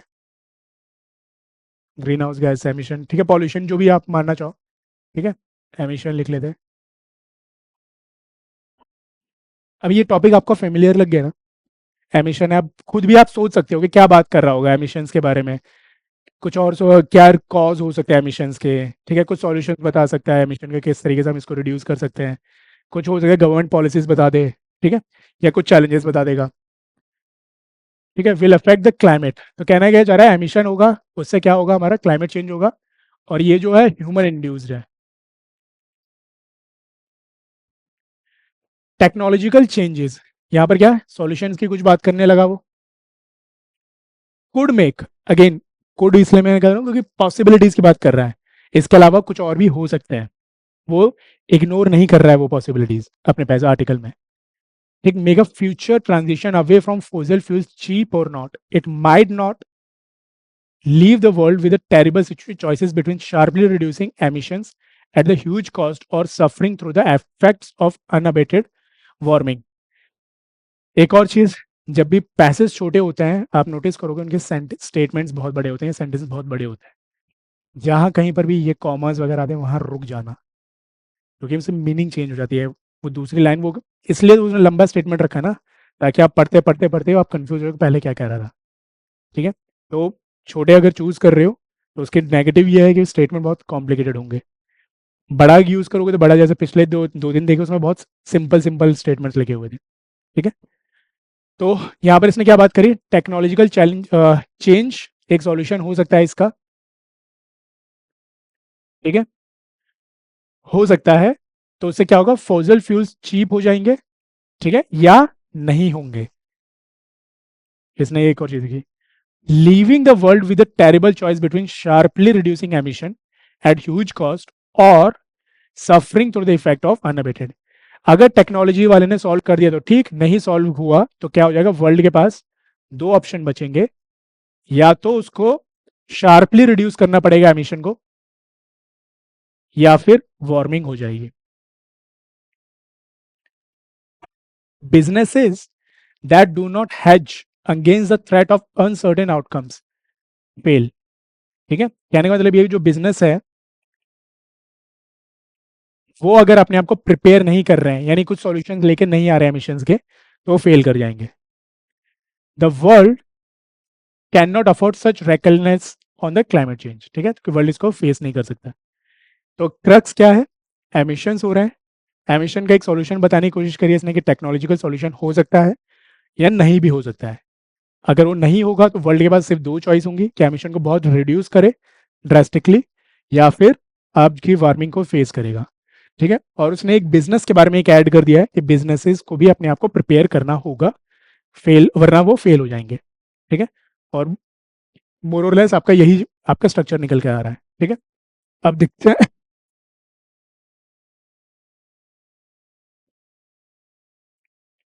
businesses that cause emission may need to close और pay for the pollution in future। ठीक है, तो हमें पैसेज के बेस पे ही चलना है। क्या उसने ये बोला कि बिजनेसेस कॉज कर रहे हैं एमिशंस को? उसने इस बात का जिक्र तो नहीं है, उसने बस ये कहा बिजनेसेस को अपने आप को प्रिपेयर करना होगा। अगर मैं ब्रॉडली भी देखूं, अगर मैं इसको जीएस के पॉइंट ऑफ व्यू से देखूं, सारे बिजनेस इंडस्ट्रियल बिजनेस थोड़ी ना होता है, कुछ ग्रीन बिजनेस भी तो होता है, सर्विस सेक्टर्स भी तो होता है, वो भी तो एक बिजनेस है। तो वो जरूरी थोड़ा है वो कॉज कर रहा हूँ। ठीक है, तो उस हिसाब से अगर मैं देखूं तो एक स्टेटमेंट जन वो जीएस के पॉइंट ऑफ व्यू से भी थोड़ा सा बहुत नैरो डाउन हो रहा है। ठीक है, और दूसरी बात पैसेज में वो कह ही नहीं रहा कि बिजनेस कॉज कर रहे हैं सारे। The only solution is technological, तो वही अगेन एक्सट्रीम, और हमने देखा कि टेक्नोलॉजी कुड, इसलिए मैं कहता हूँ वो जो कीवर्ड्स वगैरह पे फोकस करना है। अगर आप वो कुड फुड पे ध्यान नहीं दोगे तो शायद आपको लगे कि हाँ, क्योंकि इसमें एक ही सॉल्यूशन की बात हुई है टेक्नोलॉजिकल, इसके अलावा और कोई सॉल्यूशन की बात नहीं हुई ना इस पैसेज में। हुई है इस पैसेज में किसी और सॉल्यूशन के बारे में बात हुई है? बिजनेस को कहा गया है ना कि वो आप अडेप्ट करिए, सॉल्यूशंस कौन से हैं वो नहीं बताया गया ना, सिर्फ एक ही सॉल्यूशन के बारे में बात हुई है, टेक्नोलॉजिकल। तो वही चीज़ मैं कह रहा हूँ, अगर आप वो कीवर्ड पे ध्यान नहीं दोगे तो शायद आप यहाँ ट्रैप हो जाओ, क्योंकि वो तो सिर्फ टेक्नोलॉजिकल सॉल्यूशन के बारे में बात कर रहा है ना। बट लेकिन उसने कहा है कि technological could take away the fossil fuel cheap, it might not. कहने का मतलब ये कि ओनली सॉल्यूशन तो नहीं है, वो हो सकता है। हम लोग सिर्फ आर्टिकल के बेस पे चलेंगे, आर्टिकल में भी उसने हिंट दे दिया है। अगर हम अब इसको अलग से अगर यूज करना चाहें वो डिफरेंट डिफरेंट थिंग है कि हम लोग वैसे जाएं। ठीक है, बट मैं जो चीज़ बताना चाह रहा हूँ कि पैसेज पे अगर आप वो कीवर्ड्स को अगर आप ध्यान नहीं दोगे तो आप ट्रैप या कंफ्यूज होने के पोजीशन में आ जाओगे। ठीक है, waiting to deal with carbon emission until technology improves is not wise decision, wise strategy. ठीक है, कुछ इसने बोला भी था कि टेक्नोलॉजी के सॉल्यूशन हो सकते हैं, नहीं हो सकते हैं। ठीक है, अगर नहीं होंगे तो वर्ल्ड को क्या करना पड़ेगा, रिड्यूस ड्रेस्टिकली करना पड़ेगा, यानी खुद कुछ ना कुछ सॉल्यूशन ढूंढने ही पड़ेंगे, या फिर वार्मिंग को फेस करना पड़ेगा। ठीक है, और अगर हम इसको देखें एक बहुत प्रोग्रेसिव एक नॉर्मल जेनरिक स्टेटमेंट लग भी रहा है कि ऐसा होना भी चाहिए कि भाई हमें वेट नहीं करना चाहिए जब तक टेक्नोलॉजी नहीं आ रही। इसका मतलब ये नहीं कि हम लोग हाथ पे हाथ धर के बैठेंगे। डी में क्या कह रहा है, since the future technological changes is uncertain new industry should be based on renewable energy sources. Renewable energy की बात करी कहीं, कहाँ पे? एमिशंस के बारे में बात करी तो पहला स्टेटमेंट एमिशन ही तो है, ह्यूमन एमिशन ह्यूमन स्टार्ट, पहला स्टेटमेंट ही तो एमिशन से शुरू हो रहा है ना,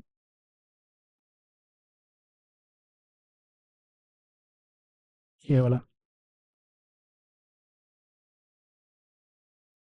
ठीक है, तो अगर आप एलिमिनेशन वाले मेथड से भी जाओगे तब भी आपका बी घट गया था, ए घट गया था, और ये डी रिन्यूएबल एनर्जी के बारे में तो कहीं जिक्र भी नहीं हुआ है। ठीक है, तो सी आपके पास वैसे भी बचता है। और अगर वैसे अगर आप जेनरिक जाना चाहो तो जेनरिक भी ब्रॉडली आपका वही है, ठीक है। एक आपका मैं यार अजम्पशन के कुछ और ले लेता हूँ, एक दो।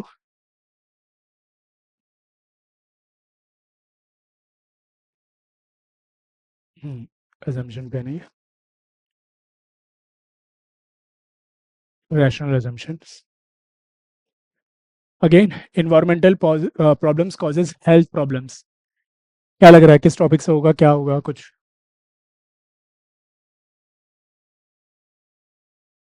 उसके बीच की दो बात कर रहा है, इन्वायरमेंट और हेल्थ के रिलेशन के बारे में बात कर रहा होगा। Substantial changes in lifestyle can reduce environmental and health problems. कहने का मतलब ये है कि अगर हम लाइफस्टाइल को अपना चेंज कर लें तो हम इन्वायरमेंट और हेल्थ दोनों को रिड्यूस कर सकते हैं, प्रॉब्लम्स को रिड्यूस कर सकते हैं। This idea appears impossible to adopt. ये जो सॉल्यूशन है ये इम्पॉसिबल है, ये कीवर्ड है, एक्सट्रीम बात कर रहे हैं ना, ठीक है। With environmental problems individual efforts can be perceived as having a negligible effects therefore lead to the inertia, can be perceived, ठीक है। विद इन्वायरमेंट इंडिविजुअल एफर्ट्स, तो यहाँ पर भी एक सॉल्यूशन की बात कर रहा है, इंडिविजुअल एफर्ट्स। इसके एक क्रिटिसिज्म कह रहा है कि एक नेग्लिजिबल इफेक्ट है, ठीक है। तो इफेक्ट कम होने की वजह से क्या होगा, एक इनर्शिया हो सकता है लोगों में। With health on the other hand individual choices can make a difference between life and death. Environment पे तो ये इनर्शिया क्रिएट कर रहा है, बट हेल्थ के टर्म पर ये लाइफ और डेथ का डिसीजन हो सकता है, individual effort. And yet bearing a few there seems to be the same collective lethargy towards making their choices. कहने का मतलब है कि इंडिविजुअल एफर्ट को जब हम कलेक्टिव तरीके से काम कर रहे हैं तो येट बेरिंग फ्यू, कुछ लोगों को छोड़ दिया जाए, not all everyone, the collective lethargy towards making their choices, यानी कि सब लोग वो जो इंडिविजुअल एफर्ट्स वगैरह लेने में एक लिथार्जी दिखाते हैं, यानी कि एक इनर्शिया दिखाते हैं, ठीक है। तो कहने का मतलब ये इन्वायरमेंट और हेल्थ बात कर रहा है लाइफस्टाइल चेंज, जिसमें वो इंडिविजुअल एफर्ट्स के बारे में बात कर रहा है। इंडिविजुअल एफर्ट्स हम लोग नहीं ले रहे हैं, हमें लेना चाहिए, यही कहना चाह रहा है पूरे पैसेज में, ठीक है। अब देखो इसमें क्या है, rational assumption.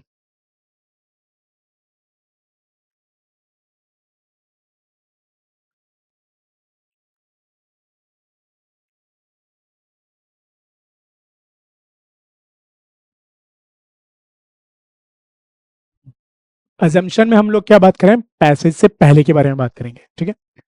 We are likely to spend more money on cure than prevention. Spending वगैरह के बारे में बात नहीं हुई है, ठीक है, लेकिन हमें पैसेज के पहले जाना है। अगर मैं नॉर्मली देखूं, we are likely to spend, again possibility की बात कर रहा है, likely spend more money on cure than prevention. कहने का मतलब है कि इलाज कराने में हमारा ज़्यादा खर्चा होने वाला है लाइकली इन फ्यूचर, देन हम लोग इसको प्रोटेक्ट कर पाए। तो स्टार्टिंग में हमें इतना पता कि इन्वायरमेंट और हेल्थ के बारे में कुछ इन्होंने बात करी थी, तो यानी बीमारी से रिलेटेड है, क्योर एंड प्रिवेंशन हो सकता है। Again I am not saying कि यही है, ठीक है। अगला पढ़ते हैं। It is a job of government to solve our environmental and public health problems. Job है, बट अगर आप देखो बात किसके बारे में बात कर रहे थे वो, नहीं नहीं पैसेज में वो किस पे ज्यादा फोकस कर रहा था, इंडिविजुअल एफर्ट्स वगैरह के बारे में बात कर रहा था ना।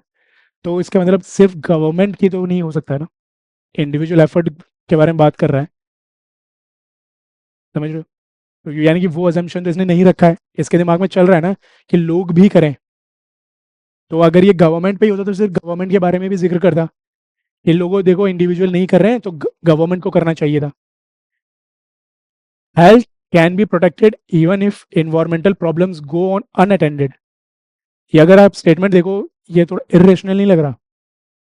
इन्वायरमेंट स्टार्टिंग में वो कह रहा है कि इन्वायरमेंट और हेल्थ एक तरीके से रिलेटेड है, और यहाँ पर ये कह रहा है कि वो ये अज्यूम करके बैठा है कि इन्वायरमेंट और हेल्थ अनरिलेटेड है, तो ये तो अजम्पशन नहीं हो सकता। Loss of traditional lifestyle and the influence of western values led to the some unhealthy ways of living, ठीक है। लाइफस्टाइल के बारे में उसने बात करी है, नो डाउट, ठीक है। लॉस ऑफ ट्रेडिशनल लाइफस्टाइल, हो सकता है उसने ये अज्यूम करा हो कि भाई हमारे लाइफस्टाइल जो ट्रेडिशनल तरीका था वो हमने अज्यूम कर छोड़ दिया है, इस वजह से हमारी हेल्थ प्रॉब्लम, इन्वायरमेंटल प्रॉब्लम्स हो रही हैं। एक और चीज, यहाँ के भी नेगेटिव वर्ड है, देखो वेस्टर्न वैल्यूज हम लोग परसीव करते हैं नेगेटिव कंटेक्स्ट में, but as a bureaucrat western values सारी गलत तो नहीं होंगी ना। ऐसा तो नहीं कि हम इतना क्रिटिकल हो जाएं कि यार वेस्टर्न बिल्कुल ही गलत होता है। तो यहाँ पर स्टार्टिंग में तो थोड़ा लग रहा है कि हाँ ठीक है traditional values, influence of western values led to some unhealthy ways of living, ये थोड़ा सा हमें नेगेटिव टर्म नहीं लग रहा कि उसने बनाया है कि वेस्टर्न वैल्यूज को नेगेटिव दिखा देते हैं।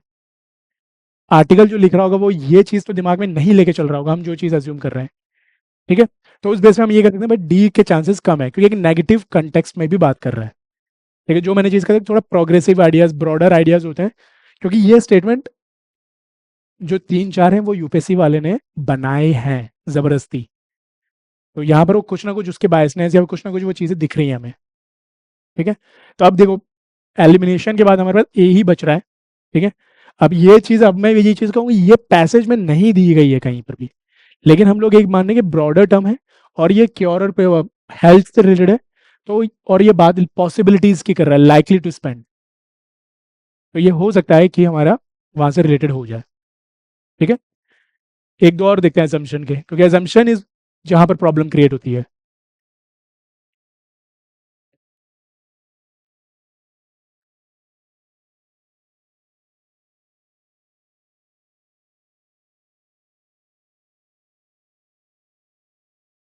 है लॉजिकल रैशनल इन्फरेंस है।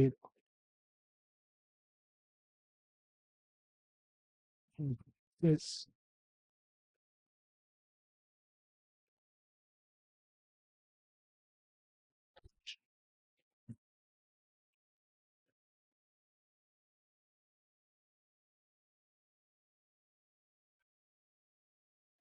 In India segregation of municipal waste at a source is rare.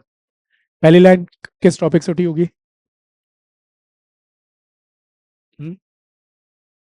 Environment, environment में म्यूनिसपैलिटी वेस्ट वगैरह, इससे रिलेटेड कुछ पढ़ा है म्यूनिसपैलिटीज के बारे में, वेस्ट के बारे में?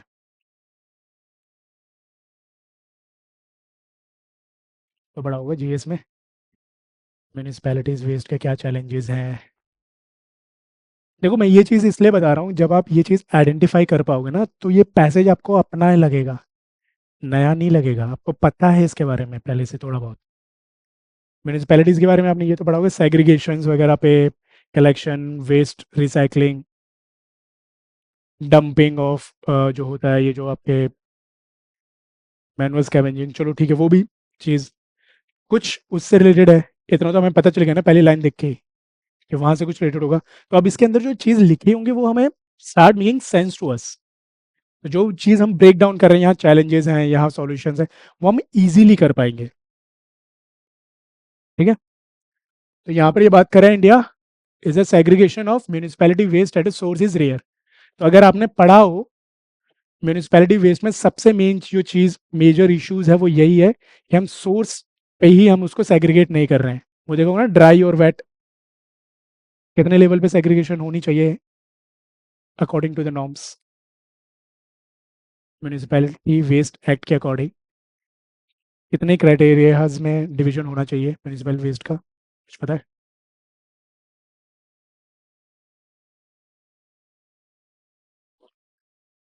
4 लेवल पे होनी चाहिए, हम लोग 2 पे भी नहीं कर पाते हैं।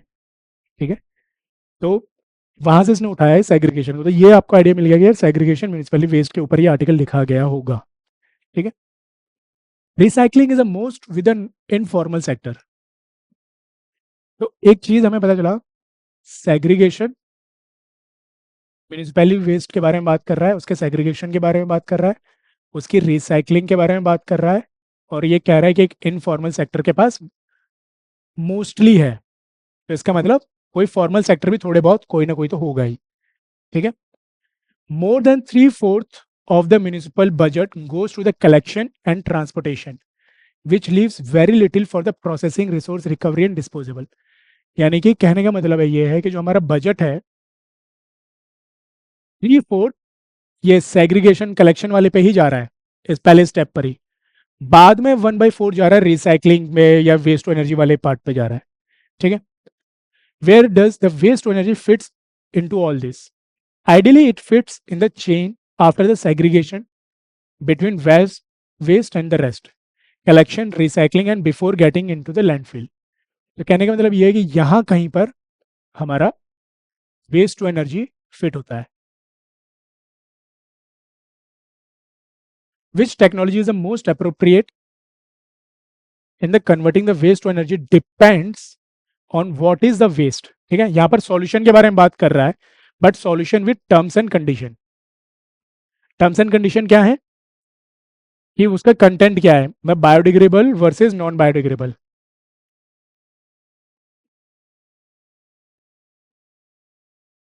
ठीक है, एंड इट्स कैलोरिफिक वैल्यू. उसके बाद एक बार में कुछ बता दें कि कैलोरिफिक वैल्यू भी डिपेंड करेगी कि उसका क्या सॉल्यूशन हम लोग लेने वाले हैं. ठीक है, वेस्ट टू एनर्जी करने के लिए. The biodegradable component of India's municipal waste is little over 50%. ये वाला जो पार्ट है वो लिटिल ओवर 50% के करीब होता है. And biomethanation offers a major solution for processing this. तो यानी बायोडिग्रेडेबल को बायोमिथेशन अच्छा सॉल्यूशन प्रोवाइड करवाती है. ये पूरे इसका क्रक्स है. ठीक है, तो क्या कह रहा है, म्यूनिसिपल वेस्ट है, उसका सेग्रीगेशन में हमारे पास चैलेंज आ रहा है. रिसाइकलिंग जो आपका होता है वो ज़्यादातर इन्फॉर्मल सेक्टर करता है. ठीक है, और 3/4 जो आपका बजट है म्यूनिसिपल बजट वो सिर्फ कलेक्शन में चला जाता है. और वेस्ट टू एनर्जी के लिए जो हमें टेक्नोलॉजी चाहिए वो डिपेंड करेगी हमारी बायोडिग्रेडेबल है कि नॉन बायोडिग्रेडेबल है या कैलोरिफिक वैल्यू है. और बायोडिग्रेडेबल में भी मायोमिथेशन जो 50% के ऊपर है उसके लिए बेस्ट हमारे पास है.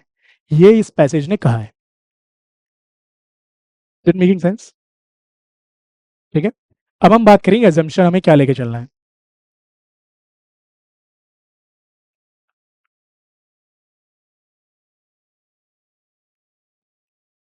Collection, processing, segregation of municipal waste should be with government agencies.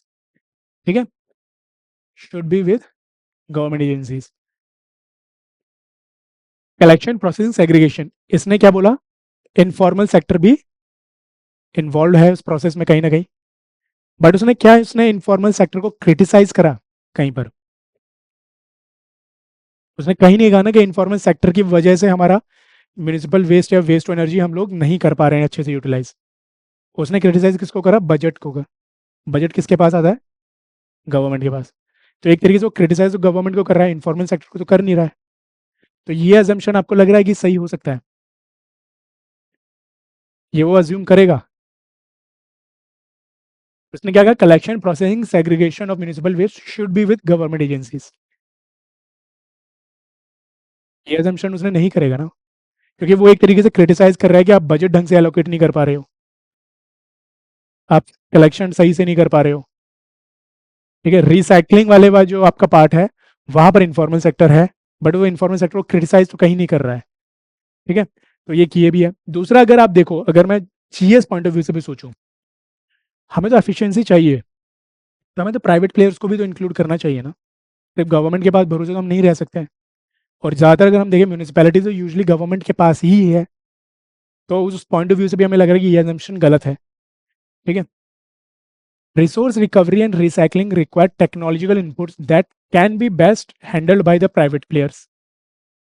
अब ये देखो, यहाँ से अब एक चीज़ तो आपको क्लियर हो गई ना, जब वो ये ऑप्शन बना रहा था तो उसके दिमाग में गवर्नमेंट और प्राइवेट प्लेयर दोनों चल रहे थे. अब यहाँ पर अब आप ये सोचो कि यहाँ पर अगर गवर्नमेंट हो जाए तो क्या गड़बड़ है? नहीं, इसने कहा resource recovery recycling require technological inputs that can be the best handle by the private sector enterprises. इसने टेक्नोलॉजी के बारे में क्या कहा है? यार ये क्लीन करके जाना पड़ेगा क्या?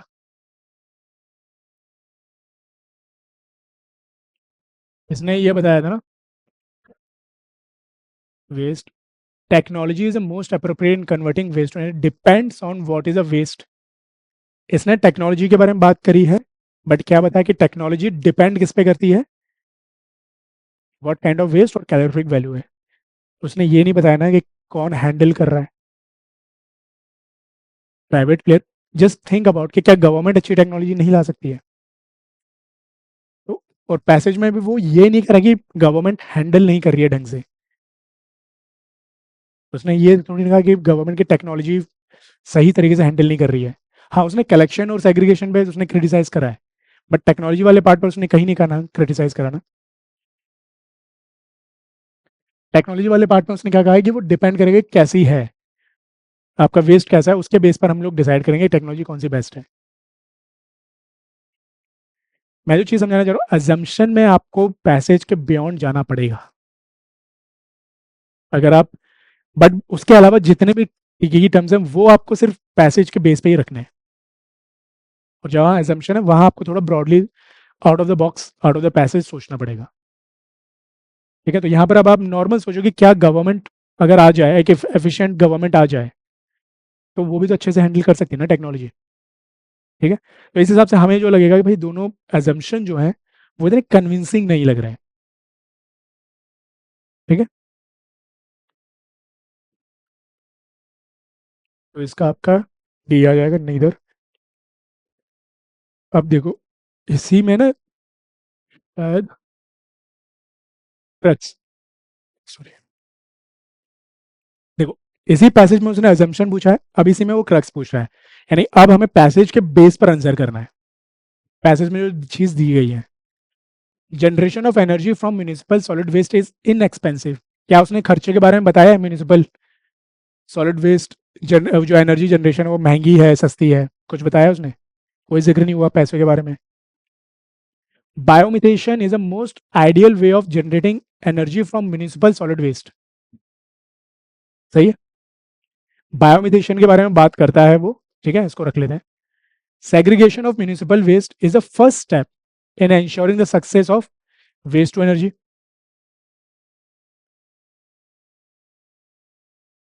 सेग्रीगेशन ही तो है यार पहला, तो ये भी एक ऑप्शन में सही लग रहा है। Biodegradable component of India's municipal solid waste is not adequate to provide energy from the waste too efficiently effectively. Biodegradable component of India's municipal waste is not adequate to provide energy from the waste efficiently. उसने ये इस बारे में जिक्र करा है कि हमारे पास म्यूनिसिपल जो बायोडिग्रेडेबल वेस्ट है वो इनफ है कि नहीं है। उसने सिर्फ ये बताया कि मोर देन 50% हमारा क्या है, बायोडिग्रेडेबल वेस्ट है।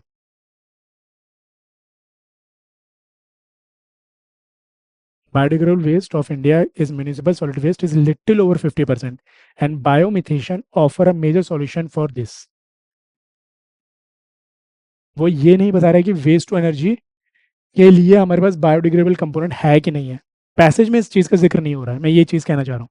तो जो चीज़ पैसेज में जिक्र नहीं हो रहा है उसको हमें पहले ही इग्नोर करना है। तो उसने कहीं नहीं बताया कि जो वेस्ट के लिए हमारे पास बायोडिग्रेडेबल वेस्ट है कि नहीं है। अब हम इन दो में फंस गए या नहीं? देखो इसमें उसने कहाँ गेम खेला होगा। Biomethane is the most ideal way of generating energy from the municipal solid waste. अभी हमने यहाँ पर ब्रेक किया था ना, म्यूनिसिपल सॉलिड वेस्ट कितने टाइप के होते हैं?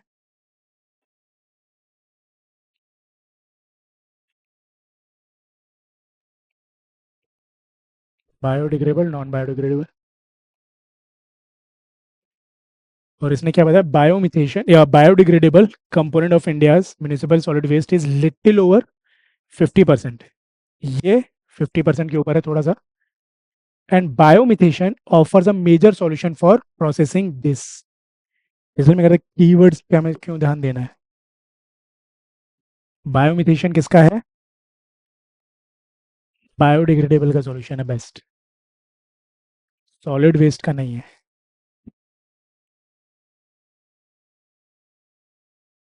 यहाँ पर उसने म्यूनिसिपल सॉलिड वेस्ट लिख दिया, तो इस वजह से बी आपका गलत हो जाएगा। मोस्ट वाले सी देखो। अच्छा मोस्ट आइडियल, अच्छा वो कह रहे हो। हाँ ये भी लगा सकते हो, हालांकि इसमें मेजर सॉल्यूशन है। ठीक है, वो भी अगर आप लगाना चाहो लॉजिक वो भी लगा लो, बट मेनली जो होता है कि म्यूनिसिपल वेस्ट के और कंपोनेंट्स भी हैं। ठीक है, तो इस वजह से बी आपका गलत हो जाएगा और सिर्फ आपका सी बचेगा। ठीक है, एक दो और क्वेश्चन देख लेते हैं।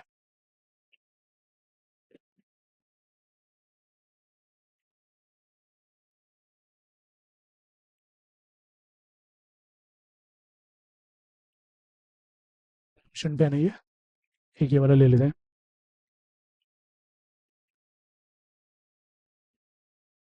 Food consumption pattern have changed substantially in India over the past few decades. हाँ, जोर से। ओके, तो food consumption pattern have change substantially in India over past few decades. किसके बारे में, किस टॉपिक से रिलेटेड है? फूड हैबिट्स, फूड उसके बारे में ही होगा, खाने पीने से रिलेटेड है। This has resulted in the disappearance of many nutritious food such as millets. यानी फूड, फूड के अंदर न्यूट्रिशन और उसमें मिलेट्स के बारे में बात कर रहा है वो। तो एक हमारा दूसरा क्या हो सकता है, नॉन न्यूट्रिशियस फूड भी हो सकते हैं हमारे कुछ, है ना? While food grain production has increased over 5 times since the independence, it has not sufficiently addressed the issue of malnutrition. तो अब कुछ समझ पा रहे हो कहाँ जा रहा है पैसेज? मतलब माल न्यूट्रिशन इस टाइप से, मतलब अंडर नरिशमेंट या फिर डिसीज भी जा सकते हो, उस तरफ मूव कर रहा है। फूड से शुरू हुआ, बताया न्यूट्रिशन, नॉन न्यूट्रिशन, और एक तरीके से हमारे पास माल न्यूट्रिशन की तरफ ये जा रहा है। तो एक चीज ये इसने कहा कि फूड प्रोडक्शन तो हमारी ग्रेन जो है वो इंक्रीज तो हुई है, बट ये इंक्रीज नहीं हो रहा है, ये डिक्रीज हो रहा है। ये कहना चाह रहा है। For the long, agriculture sector focused on increasing food production, particularly staples, which led to the lower production and consumption of indigenous traditional crops, grain, fruits and other vegetables. ठीक है, तो यानी ये क्या कह रहा है कि एक तरफ ग्रेन्स थे हमारे वर्सेस हमारे ट्रेडिशनल जो भी हमारे ये वाले न्यूट्रिशियस फूड थे, ये बढ़ गया और ये कम हो गया। यही चीज कह रहा है, impacting the food and nutrition security. In the process, further intensive monoculture agriculture practices can perpetuate the food and nutrition security problem by degrading the quality of land, water, food derived from them. अब यहां पर इसने एक word दिया है monoculture agriculture practice से। तो इतना पता है कि फूड ग्रेन वाले जो चीज हुई उससे हमारी मोनोकल्चर बढ़ा, मोनोकल्चर से हमारी फूड प्रोडक्शन बढ़ी, बट इसने क्या करा, इसने हमारा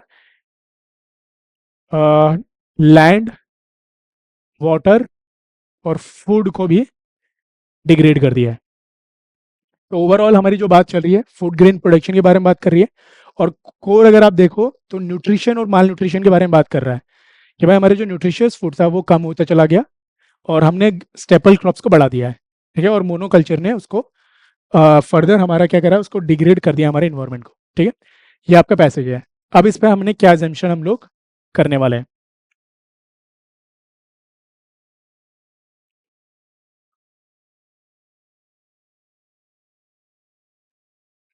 assumption to implement the sustainable development goals and to achieve a zero hunger goal, monoculture agriculture practices are inevitable even if they do not address the malnutrition. देखो beyond तो जाना पड़ेगा, बट इसने एक एक्सट्रीम वर्ड भी तो use करा है ना। एक तरफ वो पैसेज में कह रहा है कि भाई मोनोकल्चर से हमारे नुकसान हो रहे हैं, और एक तरफ वो कह रहा है कि नहीं हमें करना ही पड़ेगा। तो ये तो assumption उसने नहीं कर सकता वो। ठीक है, ये वाला चांस हमें डाउट लग रहा है। Dependence on few crops has a negative consequences for human health and the ecosystem. Monoculture पर उसने बताया मोनोकल्चर ने हमें प्रॉब्लम करी है, तो ये भी उसी तरफ एजम्पशन हो सकता है। Government policies regarding food planning need to incorporate the nutrition securities. देखो गवर्नमेंट पॉलिसीज के बारे में बात नहीं करी है उसने, लेकिन उसने इस चीज में बात करी कि न्यूट्रिशनल सिक्योरिटीज एक मेजर कंसर्न है। तो उसके दिमाग में ये एजम्पशन हो सकता है कि हाँ गवर्नमेंट भी कुछ स्टेप लेने चाहिए। इसलिए मगर एजम्पशन थोड़ा आपको आउट ऑफ द उसमें जाके सोचना पड़ सकता है। बट इसमें यही लॉजिक है कि भाई जो जनरल स्टेटमेंट है, एक समझदार आदमी क्या एजम्पशन लेके चलेगा, तो एक जनरल जेनरिक स्टेटमेंट है, तो हाई पॉसिबिलिटी उसने ये चीज सोची होगी। ठीक है, और वो ये वाली की एक्सट्रीम एजम्पशन तो कोई भी नहीं सोच के लिखेगा आर्टिकल पैसेज। ठीक है, तो उस बेस पे भी हम लोग निकाल सकते हैं। फॉर प्रेजेंट तो 2 और 3 आप देखोगे, बी में आ रहा है, सी में नहीं आ रहा, ये हट गया, डी में 1 तो हमारा होगा नहीं, ये कट गए, ये कट गए, तो वैसे भी बी बच गया। और देखते हैं, for present monoculture agriculture practices, farmer receive subsidies in various ways and government offers remunerative prices for the grains and therefore they do not tend to consider the crop diversity। देखो, ये जो statement जो बात कर रहा है वो पूरा मोनोकल्चर पे उसने बताया है, मोनोकल्चर के पीछे का बैकग्राउंड। ये मैं ये नहीं कर रहा हूँ कि गलत है, फैक्ट बिल्कुल सही है, फार्मर्स को सब्सिडीज वगैरह मिलती थी, इस वजह से वो क्रॉप डाइवर्सिटी नहीं करते थे। बट जो सेंट्रल जो थीम थी पैसेज की, वो क्या चल रही थी, वो जो न्यूट्रिशन में चल रही थी ना, वो मोनोकल्चर पे तो थी ही नहीं। मोनोकल्चर तो इसने एक पार्ट लास्ट में बताया कि हाँ मोनोकल्चर भी कि वैसे हुआ और उसने हमें लॉस, हमें नुकसान ज़्यादा पहुंचाया। ठीक है, तो अगर आप वैसे ऑप्शन देखोगे, ऑप्शन में भी वो ऐसे एलिमिनेट हो रहा था। ठीक है, अगर वैसे भी अगर आप जाओगे तो मोस्ट ऑपरेटिव 2 and 3 ही आपके बन रहे हैं। ठीक है, तो कहने का मतलब ये है कि जब भी आप अजम्पशन में जाओगे, अजम्पशन में आपको हमेशा लॉजिकल, प्रोग्रेसिव और जो रैशनल जो स्टेटमेंट है वो यूजली करेक्ट होंगे। जो एक्सट्रीम होंगे आपके, थोड़े नेगेटिव होंगे, वो आपके यूजली अजम्पशन गलत होते हैं। ठीक है, बाकी आपके जो भी critical inferences, conclusion, central ideas, crux जो भी हैं, वो सारे के सारे आपके जो पैसेज में दिया है उसी के बेस पे निकलेंगे, उसके बाहर नहीं जाएंगे कुछ भी चीज़। इन्हीं दो पे ऊपर पूरा पैसेज चलता है इनका, इसके अलावा और कुछ एडिशनल आपको करने की जरूरत नहीं है, वो कैब वगैरह। ठीक है, यहाँ तक कुछ कंफ्यूजन, कोई डाउट या और कुछ क्वेश्चन सॉल्व करने हैं, या बहुत है, लग गए, तो फिर रैप अप करें या कुछ डाउट्स हैं? देखो वेरी करते हैं, कोई कंफर्म नहीं है, बट यूजली अगर आप देखो 25 से 27 क्वेश्चंस आपको मिल जाएंगे, क्योंकि कुछ पैसेज के 2-3 क्वेश्चन, दो ही होंगे, 3 तो नहीं होता है, 2-3 पैसेज और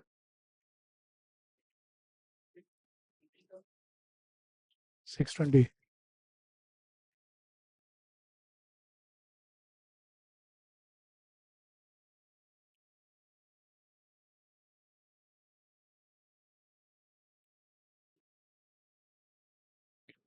43 वाला का पैसेज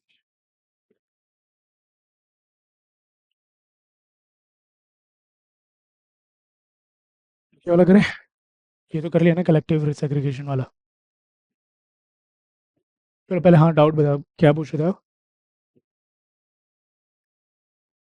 कितने, देखो बेसिकली अगर हम क्वेश्चन वाइज देखेंगे तो 25 से 27-28 के करीब हमारे होंगे। पैसेजेस भी आपके अराउंड 20 के करीब होंगे, 20-21, क्योंकि कुछ पैसेज के दो दो ऑप्शन, दो दो क्वेश्चंस भी होते हैं। कुछ ज़्यादातर के आप पैसेज को देखोगे सिर्फ एक ही क्वेश्चन होता है। ठीक है, अब इससे पहले वाले में 3 वाले तो बहुत मुश्किल है, क्योंकि शायद आई थिंक 16-17 में शायद आते थे 3 दिन, उसके बाद से निबंध हो गए। तो 20-21 के करीब आप पैसेज एक्सपेक्ट कर सकते हो, मोर और लेस। कहने का मतलब ये है कि अगर आप पैसेज के बेस पे भी जा रहे हो तो मैथ्स तो आपको करनी ही पड़ेगी थोड़े बहुत, रीजनिंग थोड़ी बहुत करनी पड़ेगी, एंड वाइस वर्सा ऑल्सो। अगर आप मैथ्स पे भी जा रहे हो तो थोड़े बहुत आपको इंग्लिश के वो रीडिंग कॉम्प्रिहेंशन के आपको अटेम्प्ट करने ही पड़ेंगे। अब इसमें जो आपको चीज़ मैंने बताई, जो आपको सेलेक्ट करना है वो अपने अकॉर्डिंग आप कर सकते हो। ये ब्रॉडली आपको क्या है कि भाई 50 क्वेश्चन ही आप डिसाइड करो कि भाई मुझे 50 ही क्वेश्चन करने हैं, उससे ज़्यादा मुझे नहीं करने हैं। Again it's qualifying exam. ठीक है, तो इसमें कुछ वो नहीं है कि भाई बहुत ज़्यादा कर दोगे तो आपको वो मिल जाएगा। ठीक है, तो 50 क्वेश्चन आप अपनी चॉइस से डिसाइड कर लो। इसलिए मैंने कहा पैसेज में आप देख लो जो छोटे पैसेजेस हैं, सबसे पहले उसको पिक करो। ठीक है, वो पैसेजेस जिससे आप फेमिलियर हो, इसलिए मैं कह रहा हूँ सबसे पहले पैसेज देखिए उसका सब्जेक्ट क्या है, किस टॉपिक से आया है। अगर आपको लग रहा है ये टॉपिक मेरे लिए फेमिलियर है, मुझे पता है, मेरे से बारे में जानता हूँ, तो आपके लिए वो ईजी हो जाएगा उसको ग्रास्प करना, तो उसको आप अपनी प्रायोरिटी पे रख सकते हो। ठीक है, तो उसको आप पहले आगे प्रायोरिटी पे रखो, वो आपको एडवांटेज मिल जाएगा। ठीक है, उसके बाद जो कीवर्ड्स हैं वही क्या assumption है, वहाँ पर थोड़ा सा आउट ऑफ द पैसेज थोड़ा सोचना पड़ सकता है। उसमें आपको जो लॉजिक लगाना है वो ये है कि जो भी प्रोग्रेसिव आइडियाज़ होंगे, ठीक है, उसको आपको पहले रखना है। ठीक है, पॉजिटिव हो वो रहेगा, ब्रॉडर अगर कोई एजम्पशन है वो रहेगा। ठीक है, कोई नेगेटिव है, बहुत नैरो डाउन है, ठीक है, क्रिटिकल है, वो यूजली आपके पैसेजेस का एजम्पशन नहीं रहेगा। ठीक है, और के जो क्रक्स वो सॉरी जो कंक्लूजन आएगा या फिर इन्फरेंसेस वगैरह आएंगे, उसमें अगर कोई भी एक्सट्रीम वर्ड्स वगैरह टाइप के दिए हुए हैं या फिर कोई भी टर्म जो है आपके अगर उसमें पैसेजेस में इंट्रोड्यूस नहीं हुआ है, तो आप उसको अज्यूम कर सकते हो कि वो गलत ही होने वाला वो स्टेटमेंट। ठीक है, तो एक दो और कर लेते हैं। There is a claim that organic farming is inherently safer and healthier. किस टॉपिक से? ऑर्गेनिक फार्मिंग, और उसका एक तरीके से पहले देखें तो पॉजिटिव के बारे में बात कर रहा है।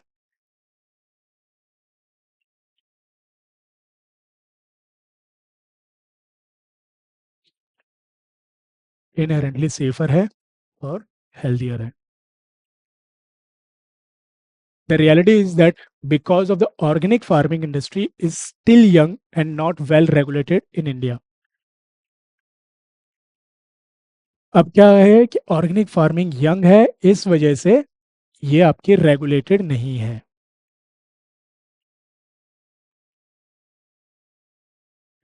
Farmers and consumers alike are not only confused about what products are the best for them, but sometimes use products in ways that could harm them as well.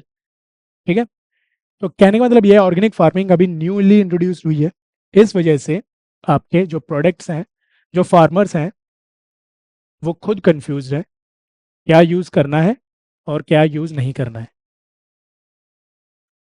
For example, since organic fertilisers are difficult to obtain on a large scale in India, farmers often use farmyards manure which may contain toxic chemicals and heavy metals. Certain plant sprays such as Dhaturā's flower and leaf spray have an element called atropine. If it is not applied in the right dose, it can act on the nervous system of the consumer. Unfortunately, how much and when to use are not well researched and regulated. ठीक है, तो एक चीज आपको पता चलेगी, organic farming की इसने बेनिफिट्स के बारे में शुरू करा, बाद में इसको बताया कि ये रेगुलेटेड नहीं है, और उसके बाद उसने उसके चैलेंजेस बता दिए, और उस चैलेंज को सपोर्ट करने के लिए उसने कुछ एग्जांपल्स दे दिए, दो एग्जांपल्स दिए हैं। ठीक है, एक आपका दिया है सर्टेन प्लांट्स पे धतूरा के बारे में दिया है। ठीक है, और आपका बताया एक मैन्योर्स के बारे में बताया है, फार्म यार्ड मैन्योर के बारे में। ये दो एग्जांपल्स के थ्रू उसने बताया कि कैसे ऑर्गेनिक फार्मिंग रेगुलेटेड नहीं है, फार्मर कंफ्यूज है, इससे क्या हो रहा है कि ऑर्गेनिक फार्मिंग के जो फायदे थे वो उल्टा में नुकसान दे रहे हैं। ठीक है, रक्स हो गया हमारा, अब आगे बढ़ते हैं।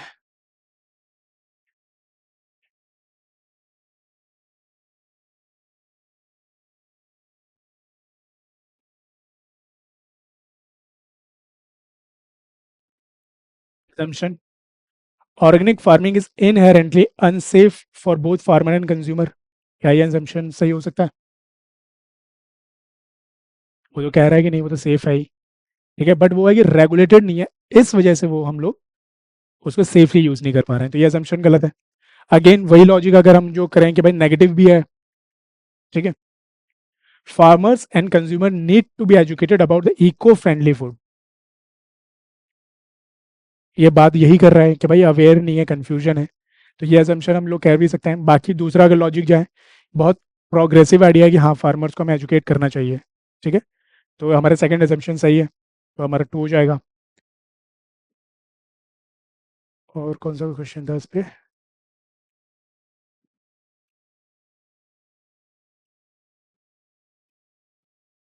Which one of the following statement best reflects the most logical, rational and practical message conveyed by the author of the passage? ठीक है, तो कहने का मतलब ये है कि अब हमें उस पैसेज के बेस पर आंसर करना है। ठीक है, एक तरीके से कंक्लूजन वगैरह मांगना है। In India, organic farming should not be promoted as a substitute for the conventional farming.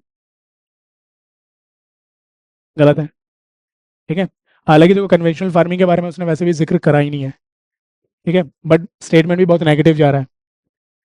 There are no safe organic alternatives to the chemical fertilisers. गलत है, सही है? In India, farmers needs to be guided and helped to make their organic farming sustainable. बोला कर लेते, पूरा देख लेते।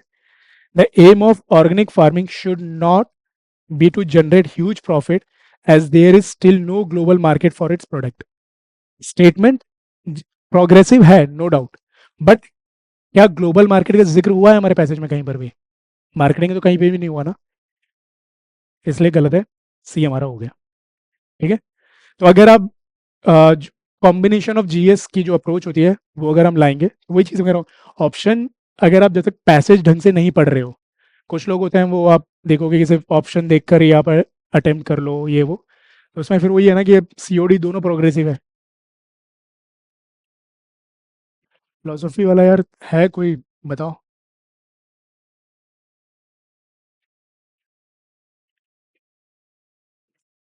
तो उसको फिर बाद में फिर स्क्रीन पे आ नहीं पाएगा, या फिर कोई है तो उसको करते हैं फिलोसफी वाले को।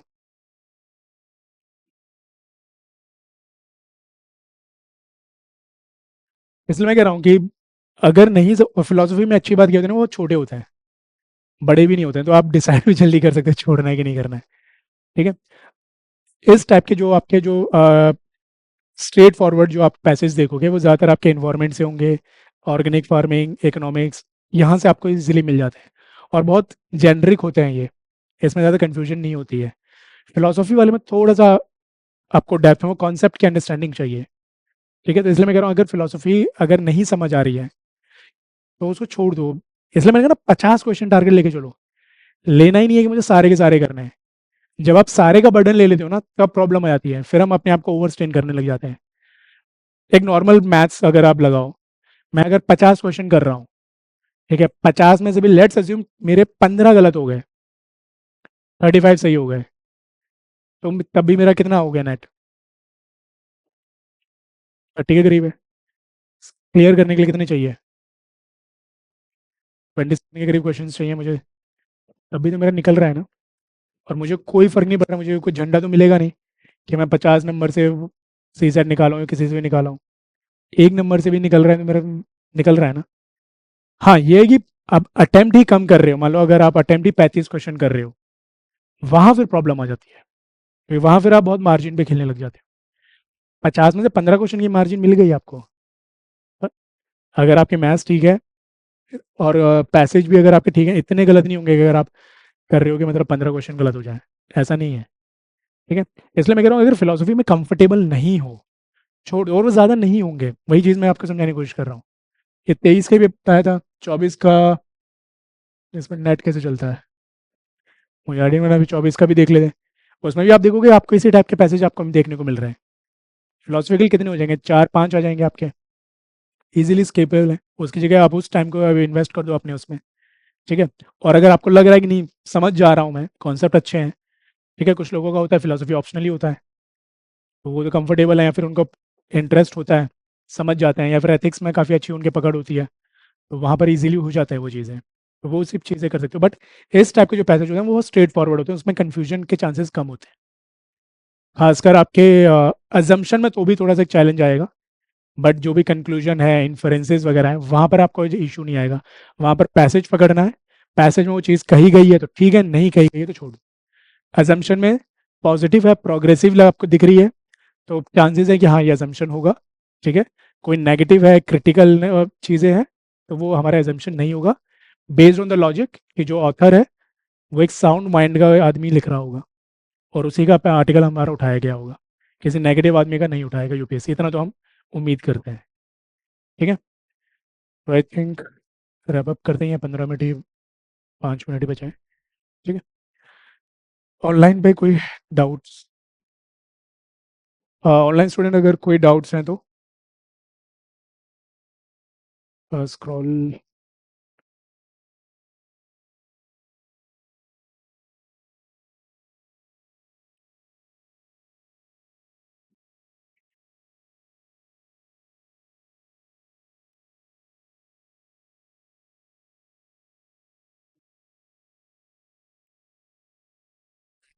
फिलोसफिकल का कोई है पैसेज मेरे को मिल, चलो कोई नहीं।